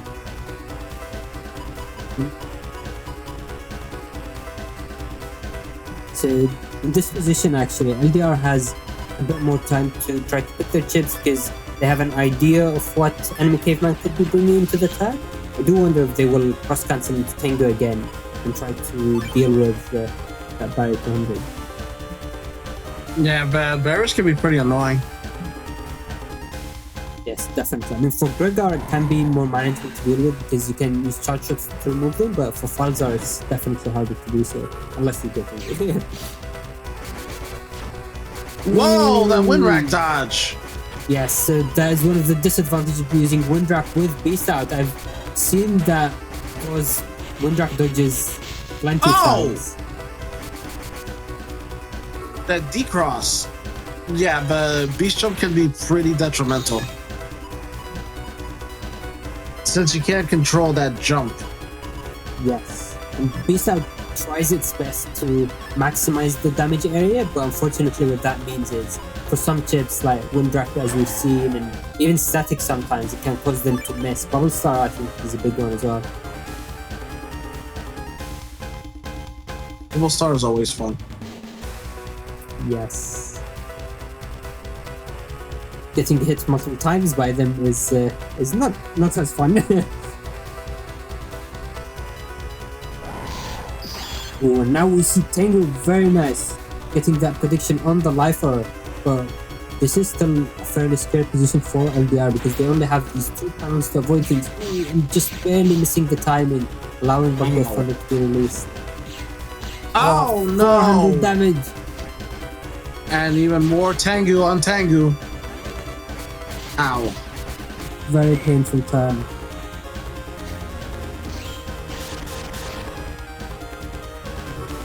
Whoa! They Very stepped nice. into it. And that quad 1 HP as well. 1-1-1-1. Oh yeah, I saw that too. 1-1-1-1. Okay, back at you.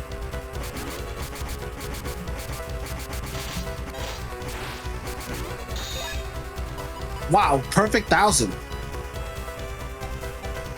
Oh, but this time we can see the Navicast from Enemy Caveman is starting to tick down. So this is because of the custom bug we see Enemy Caveman running. In fact, I think both players are running it, but I'm not sure if I don't think that they're used bug fix. So they are also running low on chips by now. Oh, there it goes.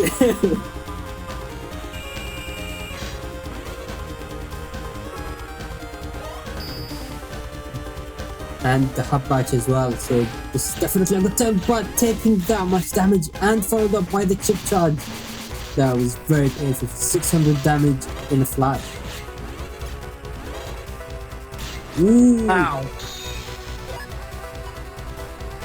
That contact damage, this is only 10, but it still stinks when it happens. Ooh, and interesting. So it looks like Enemy Caveman decided to go for the pure recovery instead of going with R-Code with the roll and Dragon.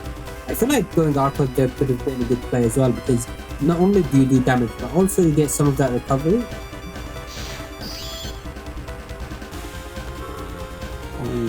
Nice, using invisible staff turn. Let's see if Enemy Caveman, if LDR is able to gain that plus area.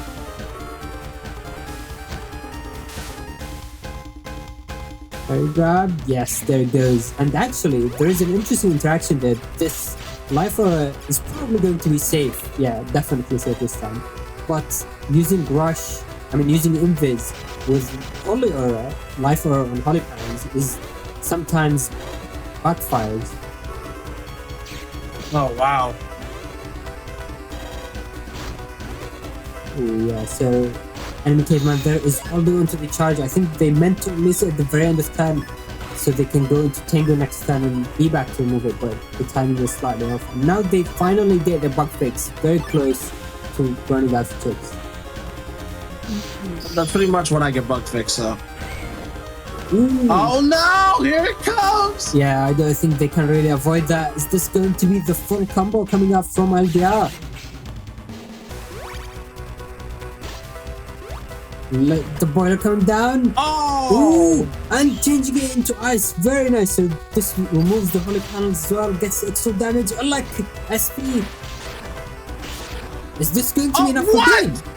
It is. What? What? Full combo! What? That was crazy. Genius. They used the element man to remove the whole. That was. Oh my gosh! Yes, so that is the full potential. It's basically a 5-chip combo, but if it all connects, it can do devastating damage.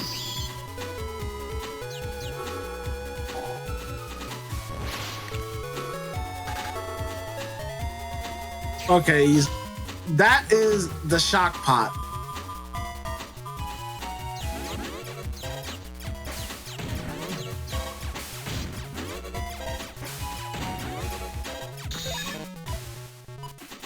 Exodia. That was incredibly well done. I need a clip of that later.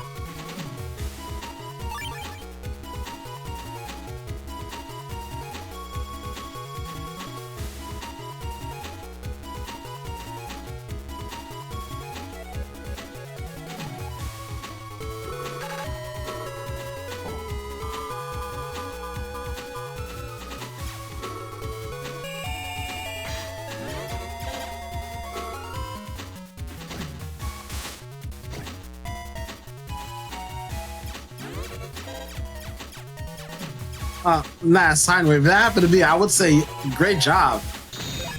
I would say great job. Head outside and have lunch, and then contemplate what happened.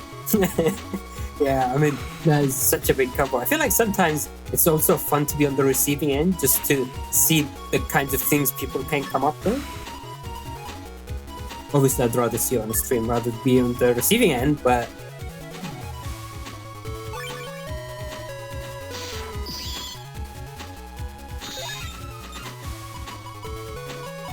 ooh, looks like this time enemy caveman is. This feels like the reverse position actually. Enemy caveman is pushing all the area and LDR has fully panels, but I don't think enemy caveman has quite the devastating combo that we saw from LDR there.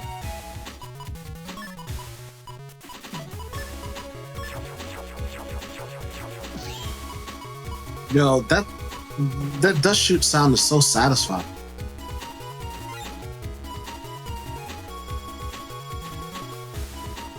Okay, so it looks like in this position, enemy caveman is considering going into Tengu. So one interesting thing about Park the Thunder is that it doesn't benefit from any of the attack stats. So it doesn't change with speed, attack, or charge max. But in this position, in this case, we see enemy caveman is running these parts in their Navicast. And part of the reason why is when, like here, Park the Thunder takes a while to show up, they can use other options and try to get in damage in using charge shots, which is actually a very reliable way of dealing damage as well.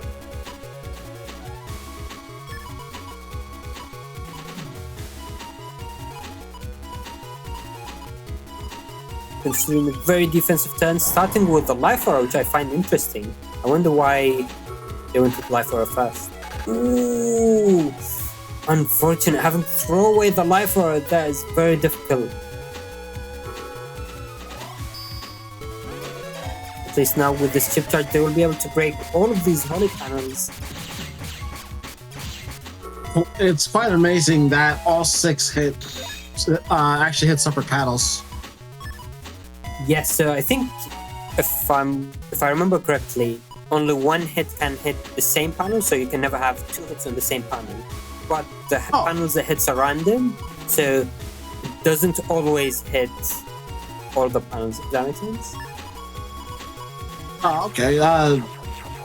I thought it could technically make holes, or is that when you use 2 back to back?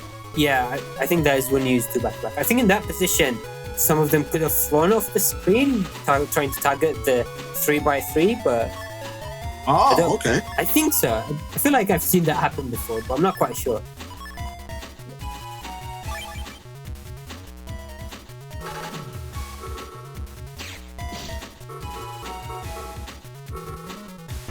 We do see that Bug the Thunder being online now, but LDR has advantage with the area, so they will be able to move around freely. Ooh, life aura, very nice. But unfortunately, yeah, so in this position, LDR is going to have to move back eventually, because if they don't, they will lose the life aura for free. Oh, never mind. Interesting. Oh, yeah, so this is basically what I meant. Now they had to move back anyway, and they don't have a life aura.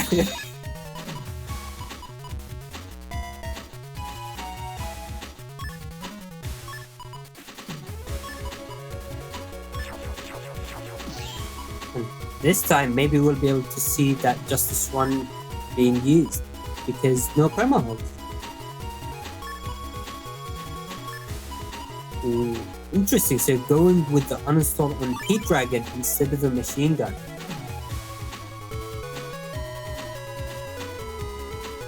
I feel like in that position, using machine gun might be a bit easier to land, but obviously they both have their drawbacks. Like in this position, using the Heat Dragon almost guarantees it connected. Yeah. Wow.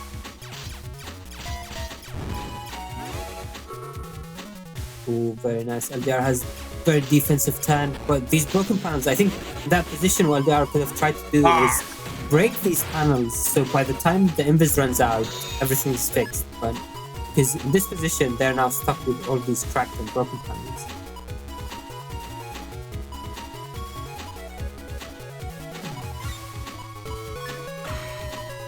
It's But- really hard to deal with the bug depth under pressure.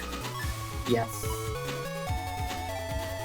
Yeah, I mean, we've seen it being used last game as well, and it's definitely very powerful. It has plenty of ways to counter it in both versions, and actually it might be a good time to mention one of them, which I don't think we've seen LDR use yet, with ground cross. So the way it works with ground cross, you can use your charge shot to temporarily leave the field because you go underground.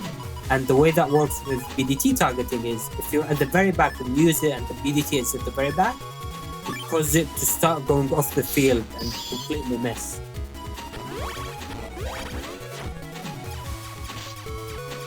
Which actually, I just realized that might be why enemy caveman decided against using machine gun, because they want to save it for groundman. Because groundman being used with that technique and good timing can basically confirm avoiding all BDTs. Are we gonna see some final justice? Oh wait. Ooh. Unfortunately, only hits the initial 3x3 of the opponent, and you can see it at the edge of the screen there, completely missing his windows. Final justice. And actually, Oh, yes, this is They another have a way. faster charge. Yeah, actually, do you want to explain how this works with Tengu? How which works? So why is it being interrupted? Oh yes, the Tengu charge shot has a push effect, and push stops everything. Ooh, TFC chain. Oh, just a little too early. Ooh, looks like enemy caveman is going to try to use these buffer procs to deal with the anti-damage and then push back, but looks like they felt they're out of time. I feel like would have been the better play to at least use BDT to force it to move back, because now this is a guaranteed D-cross, or maybe even worse. Let's see if that combo goes off again. Oh no.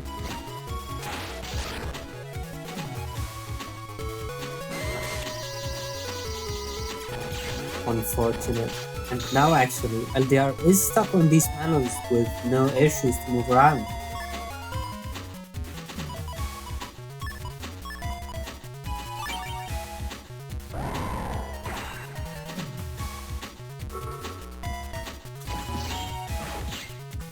He crossed.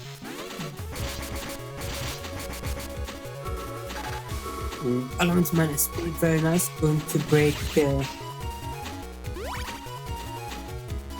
these panels.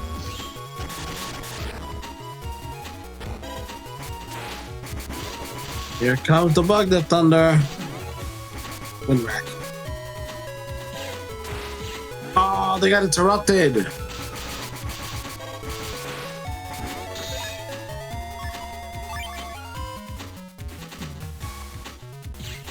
Ooh. Oh wait. Oh no, it looks like that is. I don't really like that. I feel like in this position, I would have liked to see LDR continue try to avoiding it, because if they survived into damage judge, I'm pretty sure they would have won that. So I find unfortunate, but looks like they were out of chips. They decided they didn't really have any more outs and just wanted to move on to the next game. Ooh, that was quite a combo. Seriously, that I'm gonna clip that later, and I'm gonna show it off to my buddy Yes. who played Battle Network with me back in the day. Oh wow! Is it the same one who got you into the game? It's not the same guy, but he started with being 3. Ah, Yeah, he used mines. What a punk. and looks like we just received donation from Entitas saying, "Help me." All right, thank you, thank you for the donation, Entitas. I'm not There sure is how. no helping. maybe it was about the boiler combo that happened earlier. Maybe they felt they got hit by that as well. But yeah, well played to both sides. With that, let's head into the setups for our last match of the day with AndMySax vs Rock. All right, so we've seen AndMySax play in the first game of the day. They have Falzar with 1800 HP max, not max custom actually, custom 7, rush and beat.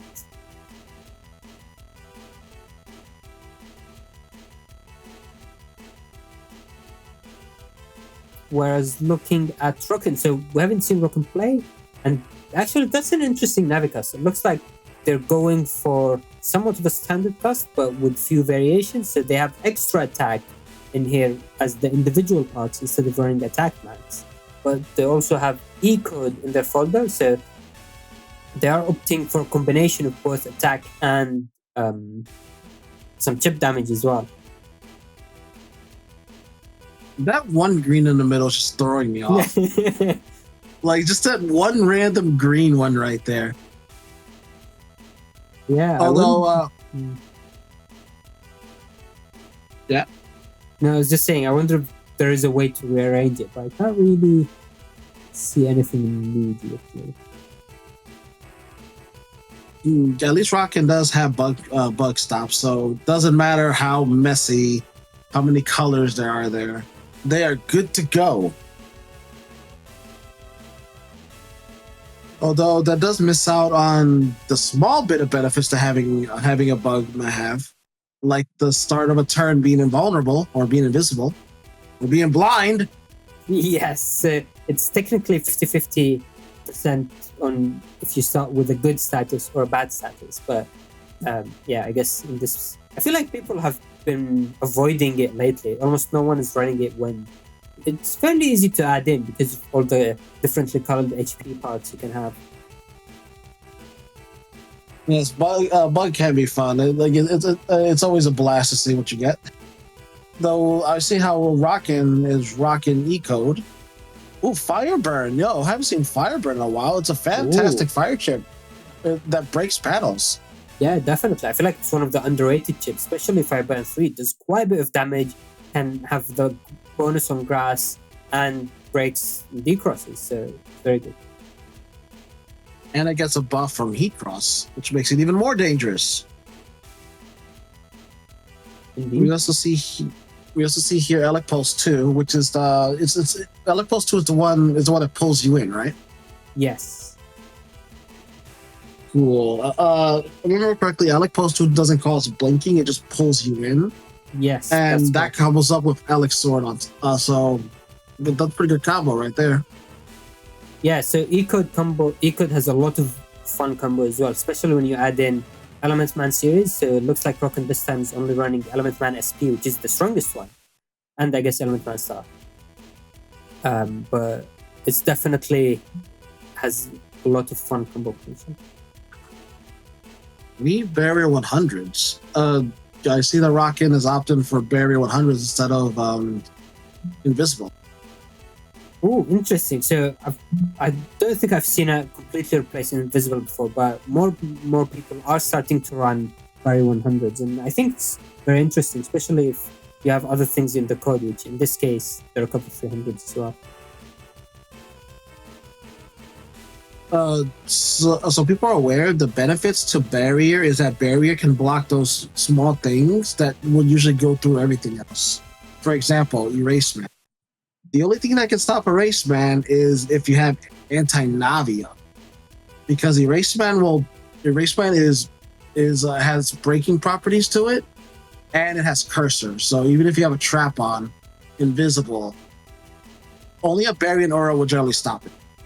So Barrier does have its benefits, and I have rocked regular Barrier in the past as a counter for Erase.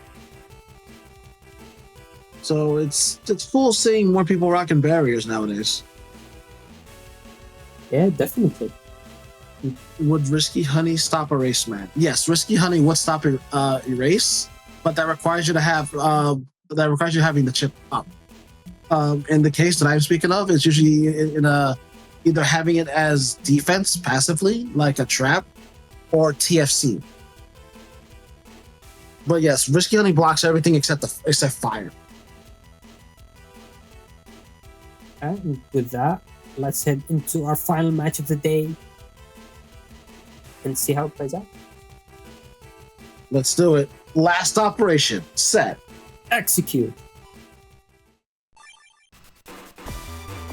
And we see Bugfoot's turn one. Looks like Ah! a lot of people have been getting that today.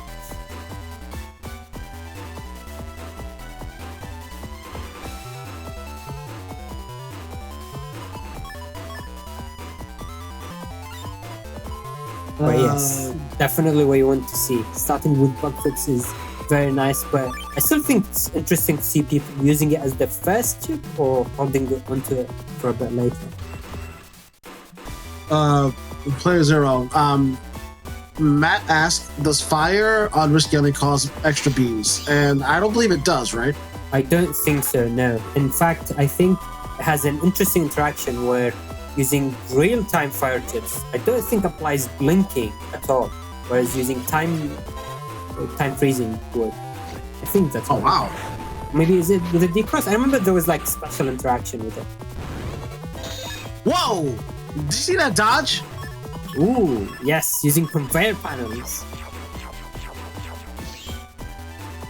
In fact, I've seen someone use conveyor panels when they were stuck to avoid a full machine gun as well, because they would step forward when the machine gun was about to target their panel, and for just a few frames, they would be able to dodge it.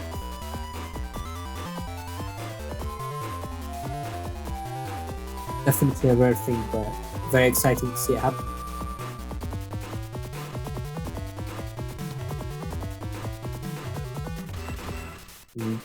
In this case, looks like AndMySax is considering going for all the areas, so using Magnum to break some panels and then using double area grabs to gain advantage with area and potentially land charges with Tengu. Ooh, the meteor knuckles coming on already, but three hits. Yeah, that's definitely below average in that position. I mean, I get 0 hits, so that's better than me. I mean, fair enough. There could have been anti-damage. And nice, very And he nice. still pulled it. Supersonic boom. Yes, so using a dimming chip in the middle of that activation can throw off a lot of people's timing and actually makes it very difficult to pull off the input. So definitely well played from Rocket and Ralsei getting that input. Yeah, I was worried because usually when a time stop chip happens, it's hard to continue it. Ooh, looks like AndMySax now is deciding to go for defensive play with taking the recoveries, but potentially also using chargers to get some damage in as well. Ooh, interesting. So throwing away that fast gauge to deny 100 damage from the Element Man. Oh, and actually, we see that shield Navica spot from Ralsei.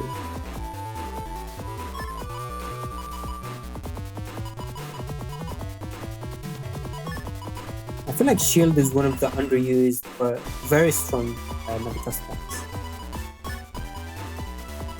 Well, then you have people like Symes using anti-damage. Yes, anti-damage is more fun to use, but I feel like it's not as good. Mainly, I mean, the effect is stronger, but mainly because of the shape of things. Ooh, the fire burn connecting! Very nice.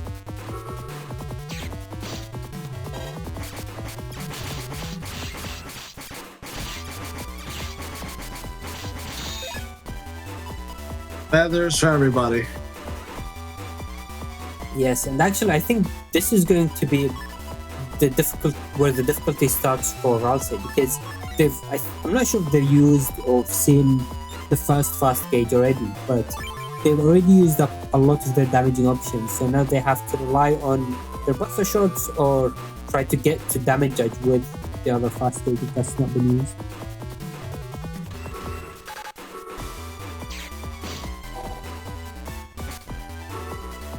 Ooh, okay, there it goes. And AndMySax is, I don't think they're running any fast gauge yet. It looks like they aren't. So this will keep us in slow gauge for the rest of the game. Ooh, very interesting play. So AndMySax is holding onto that bug fix. They're hoping that Ralsei is going to go into Tango Cross to try to be back and then mash out that bug fix. And because in that turn restart is going to run out, that will mean Tango Cross will also disappear and potentially leaving Rocking with no ways of dealing with the lifetime. Okay, never mind. Looks like they decided to just use it to completely nullify the last turn restart, which is still a very good play for AndMySax.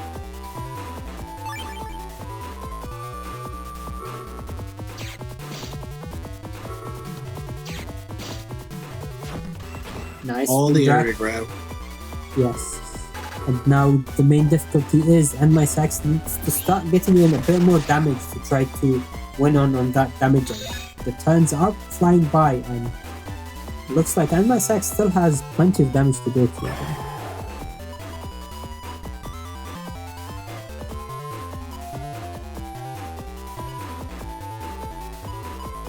That's interesting position. I don't think AndMySax has access to Tomahawk Cross anymore, so there is no option of using that ×2 bamboo sword we saw in the first game today, actually. But they are considering going into Geddon with Gandalf Soul, which is able to pierce through invis as well. And actually, a very strong play could be to go Geddon, Gandalf Soul, Bamboo Sword, and then Chip Charge a barrier 200 to get in even more damage, because the Chip Charge from Ground Beast is very powerful.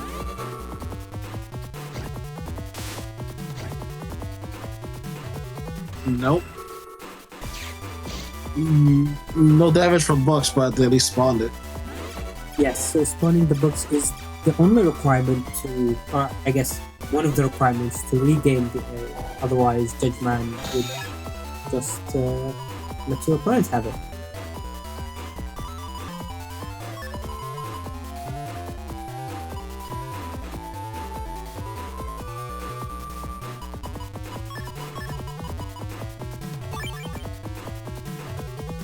Going for that potential uninstall, I think the main issue now for AndMySax is trying to deal with that barrier 100, because I think they took Judgeman there. I couldn't quite catch which Navi they're locked in.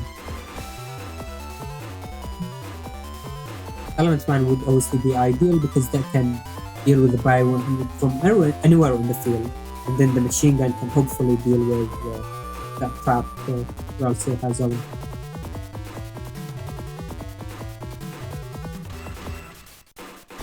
In this position, I feel like if the game continues as is, AndMySax is going to be losing the damage judge.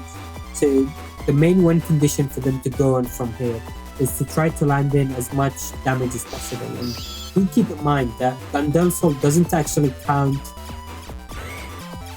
as damage for the damage judge. Ooh, Elementsman SQ coming down.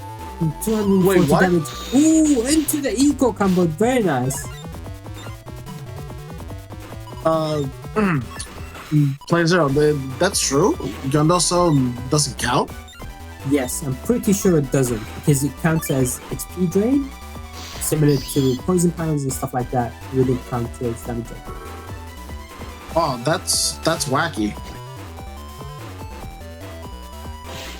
Okay, finally, AndMySax was able to deal with that anti-damage, and actually, yes, going into Scout vs Tomahawk is very painful for the Tomahawk player trying to land these charges, because the Scout chip charge is very quick.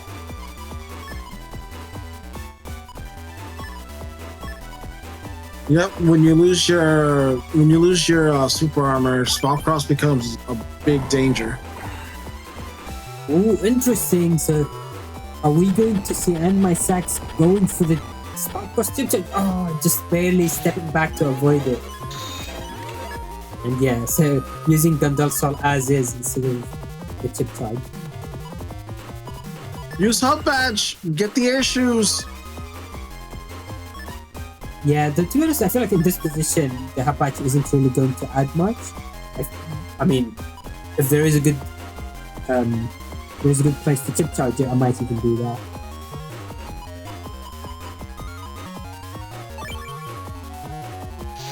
Let's see if this combo connects from AndMySax. It can potentially do quite a bit of damage, as we can see here. The Summon Black, and then it's going to be followed up by another Gandalf Soul. Ooh, but the order on this was unfortunate. Yeah, it means AndMySax has to basically wait for that Varso to be able to connect. And we are on turn 13. Ooh, counter hit though. Gundel so damage. Wow, the scale tips fast right there. Yes, each Gundelso, I believe, does 400 and something damage. Definitely quite a lot of damage. And now, actually, we might not even reach damage judge because AndMySax is going for the Eraseman play, which barely misses. That could have been game right there. Yo, twinkle toes right there. Ooh, but now Ralsei is going to be stuck because of that Geddon, whereas AndMySax is using Habbatch to get in extra damage. Oh! Infinite power! Ooh, both players going into beast over. This is going to be very close. Both sides have recovery 300s, and I believe are starting with the same amount of HP, which actually means that AndMySax would win this damage. Wait, oh, never mind. 2100. Oh right, the Gundelsos don't count. If the Gundelsos counted, they... yes! I completely forgot. I mentioned that earlier on as well. Wow, so there you go. If you go to damage judge, Gundelso might not be a good chip to have.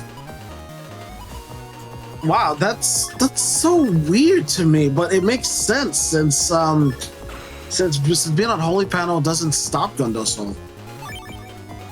Yes, yeah, so I think it's actually might be similar to that, because if it was normal damage, then you'd expect it to be lowered by Holy Panel, but yeah, I don't know why they decided to do that, but I think it's a good decision, to be honest.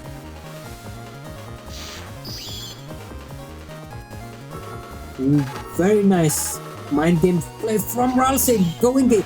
So one part of it was not going into Dust Cross to avoid getting decrossed, but then also taking Elements Man SP to immediately TFC, doing ×3 damage on grass.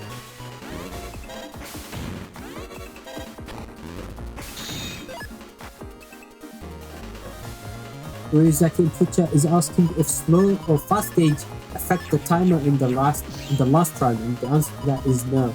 So the last turn 15, when damage judge happens, is always going to be 10 seconds with that timer, and slow gauge or fast gauge wouldn't impact on it.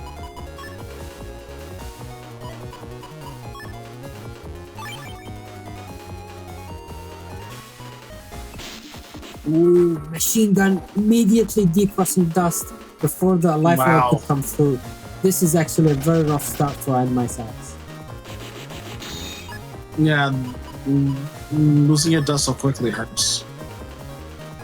But on the other hand, AndMySax, as Ralsei is saying in YouTube chat, did get bug fix turn 1 and now gets the fairly early uninstall as well. So this game could definitely go either way as well.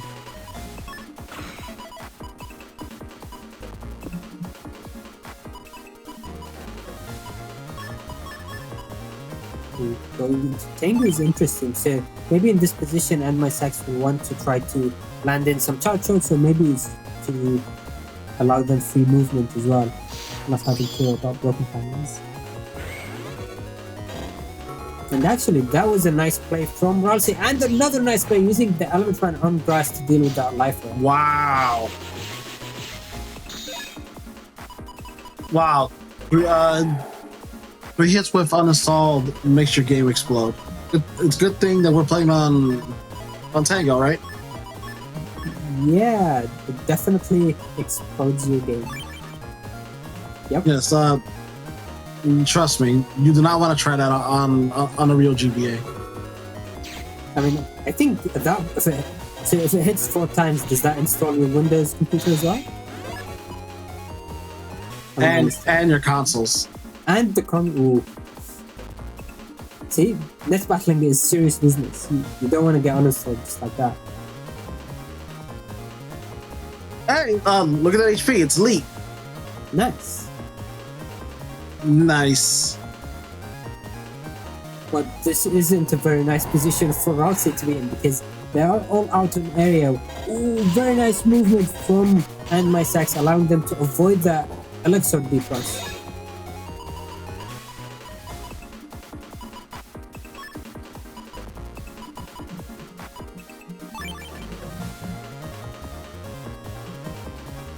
they're going with defensive 10 with the buy 200 beats. Ooh, that might have taken a judgment or an erasement, which would have been vital in that position to interrupt AndMySax.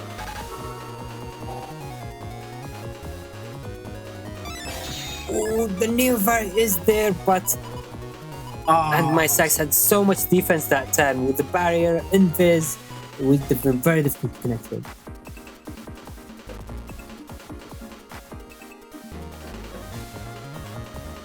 Ooh, this is still not a very good position for Ralsei. Started was a very good start for the game for them, but now they're just down on area and unable to regain it. And just as I say that, they regain some of the area.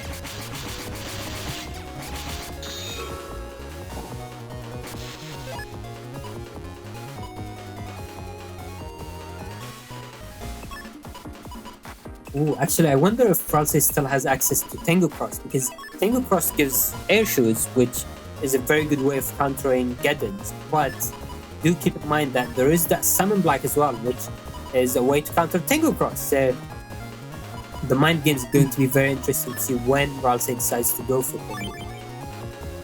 Yeah, you do not want to be on the receiving end of a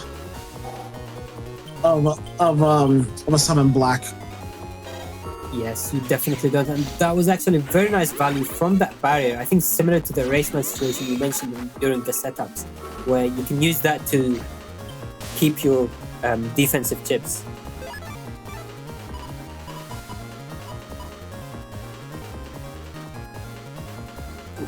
Groundman in hand, but just back 3 panels are broken with 2 Geddons in hand as well. I'm not sure if this Groundman is going to see use for quite a bit.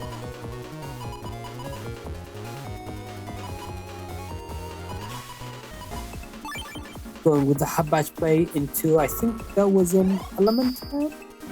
Yes. So, ooh, very nice area grab, but unfortunately for Ralsei, this is still not going to be enough to have free movement. So this is going to be the confirmed position. Wait, what? What? The freeze didn't happen because they got hit by the Caveman charge shot. Yeah, so I think it technically did happen, but it was like for a few frames before Tengu interrupted it, which, as you mentioned actually earlier on, Tengu one-shot applies push effect, which interrupts everything, including some statuses like Frozen. Oh, so I guess the freeze didn't happen. Okay, so the freeze is not immediate then. No, I think the freeze did happen immediately, but because of Tengu happening immediately right afterwards, it removed the freeze. Ooh, getting hit by 3 of these chip charges. Oh, ow. Yes, so this is very scary position, especially when we see that Geddon. We saw what Gundam Soul did in game 1. If AndMySax is able to fully land that, that will basically be game this time. Ralsei is going into Tango Cross, but AndMySax accounted for that and took the Var Sword. And yeah, there we go. Takes us into a game 3. The power of the sun. Tayo. Indeed, a reference to Boktai, which is a great game that I yet like. But I'll do it soon. Don't worry. Yeah.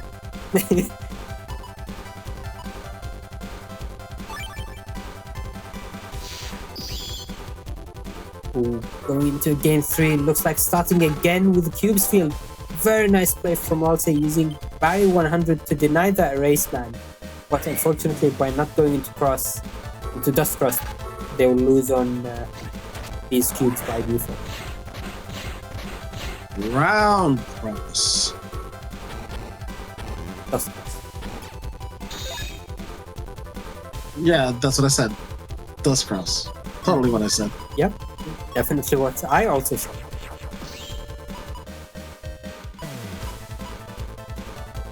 Ooh, bug fix 10-2 this time, and the lifer as well. I mean, to be fair to AndMySax, they are running no reg chips, which means technically that allows them to see an extra chip per turn, but that is probably above average luck.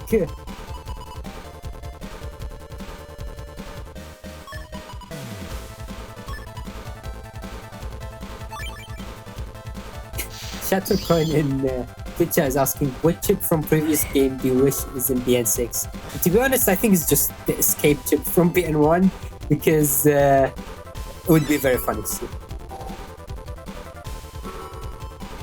Ooh, and my Sax is mashing out defense. Unfortunately means this near Vary is going to be blocked by the life orb. Ooh, very nice movement. Ralsei almost getting hit by these cubes. Wow.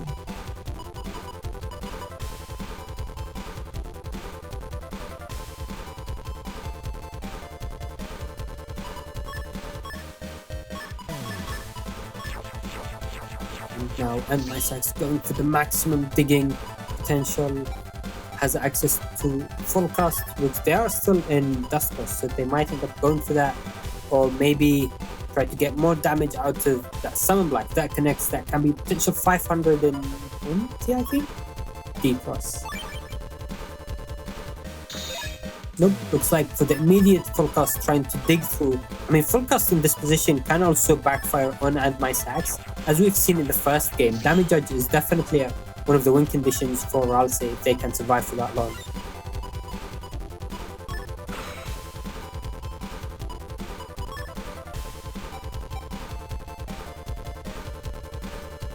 I don't remember if we've seen Fast Gauge already, but I believe we have. And looks like AndMySax this turn is considering going into Tomahawk Cross with Habach area grabs, him trying to land few charge shots, get a D cross as well.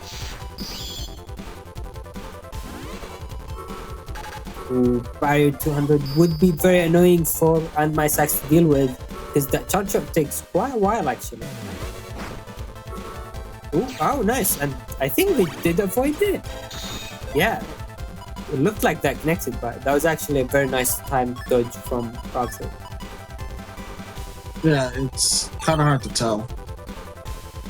Yeah, the swing animation is a bit odd, but thankfully I think Tomahawk Cross is one of the slower startup animations, so it's actually very feasible to block it with shield or other defensive Navitas parts.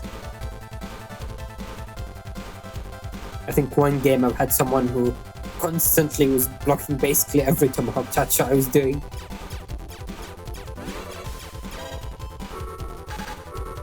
Ooh, getting hit by the Element Man SP is very painful. Ow. And yeah, looks like AndMySax was forced to throw away the Varsod, so this time we won't be able to get a D-cross. Ooh, never mind. They went with the same hand to keep it. And very nicely timed defense. That was Firebird. Yes, and that was indeed a fire play where Ralsei was able to, at the last second, use defense to deny that D-cross and then retaliate with their own back.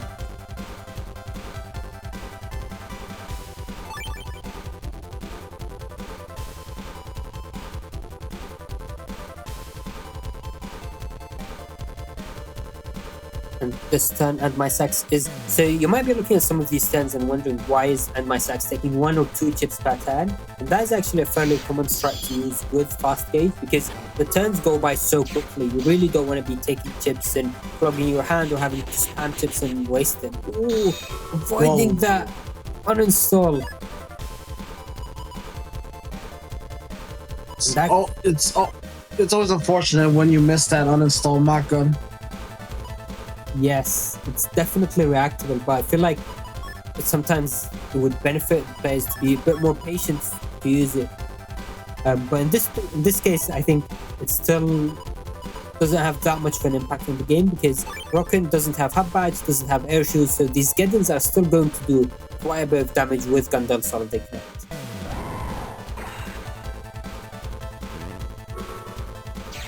Preemptive beast out going from Ralsei and uninstall Alexod, but that did apply anger status.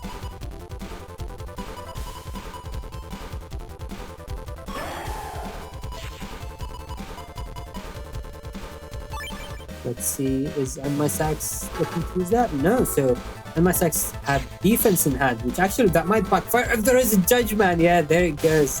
So the invis is completely wasted, and now AndMySax is just sitting there having to take some damage. Imagine if recoveries worked with full synchro and anger. Just recover for 600 for free. That would be so overpowered.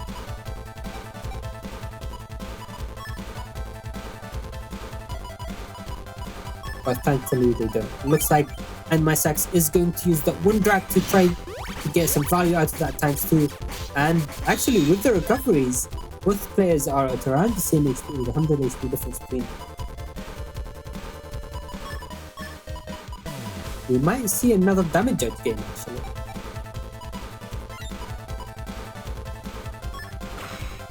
Ooh. Oh, never mind. AndMySax still has access to Tango Cross, and this is the perfect position to land. Ooh, or maybe going into ground. Ooh, very spicy. Ground Cross has very strong charge shot, but doesn't get seen often. And anti-Navi! Oh no!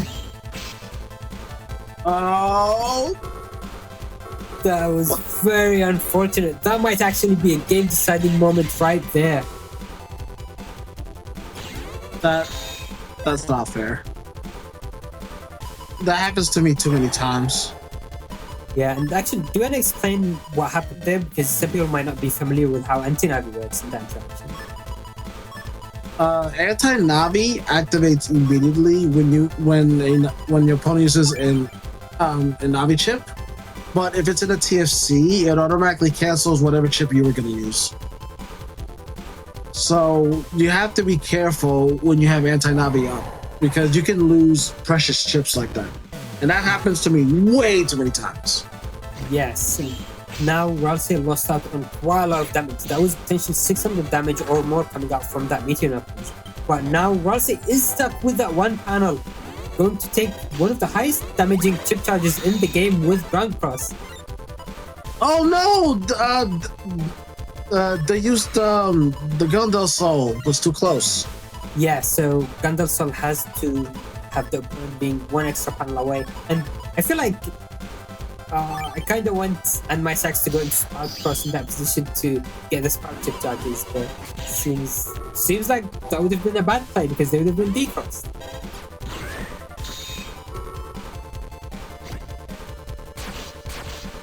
Tango getting into this. This is going to be very close. These final turns from AndMySax need to do quite a lot of damage, and Spark Cross is actually the very tool AndMySax might need this turn to do the damage. Very nice shield play. Oh this no! Is very close.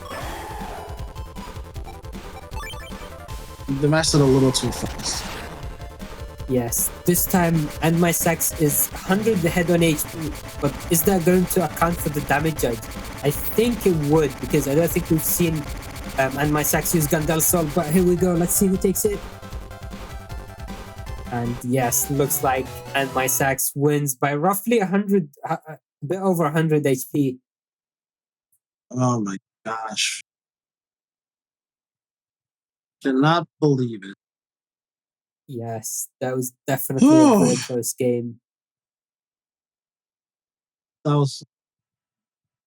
So Battle Network just gets me too hyped up. Seeing good combos, damage judged by like 100 or less, and learning that Gundel Soul doesn't count to that.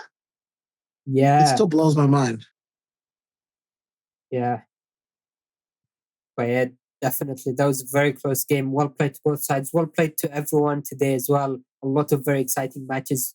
But that is not going to be the end of the Blood Moon. So this is the first stream of the round robin stage. We still have next week with this last stream for the round robin stage, which will decide who goes into Top Cut, which is obviously then going to be followed by more streams for the Top Cut stage as well. So you definitely don't want to miss the conclusion of this Blood Moon. And as mentioned earlier on the stream, this is the first Blood Moon where we are doing cash prizes as well. So there is the added benefit on top of that unique Moon Master role as well. But with that, that was our final match for the day. So thank you everyone for watching. Before the end of the stream, I do want to give a quick shout out to the donations that we've received during today's stream and since last stream actually. It's always fun having so many people joining us. We always appreciate the support. Yes, we definitely do. And thank you, Ensos, for the donation as well today, donating $3 saying, help me. And actually, since last stream, we had Ralsei as well, adding in a monthly subscription for $20. So thank you very much for that. And definitely appreciate the generosity. And speaking of monthly donations, thank you to everyone who's been continuing their monthly donations through our Ko-Fi, and that is Cha, Yemland Hero, AndMySax, Ayoradon, and as well as Ralsei and Rookie Spark, who more recently joined in. These cash prizes and a lot of the exciting things we are going to be adding through our Ko-Fi page is all possible to that support. So thank you everyone for that. But with that, let's head into the credits. And again, thank you everyone for watching today, and thank you to all the players joining us and submitting their matches as well. Huge shout out to Salad for organizing the tournament and making the stream layout. And as always, thank you Eurasia for joining me, and thank you to China TV as well. And I do want to give a shout out to everyone who's working behind the scenes to help keep everything running smoothly, and that is in keeping the scores for the tournament with Ralsei, Rookie Spark, Ricochet, Honor Knight, and Parkfire, and Honor Knight for picking the VODs, and as always, amazing thumbnail for the stream. But that is going to conclude today's stream, so thank you everyone for watching today, and we will be seeing you next week for the part 2 of the round robin stage. Goodbye! Bye! Hope to see you next time.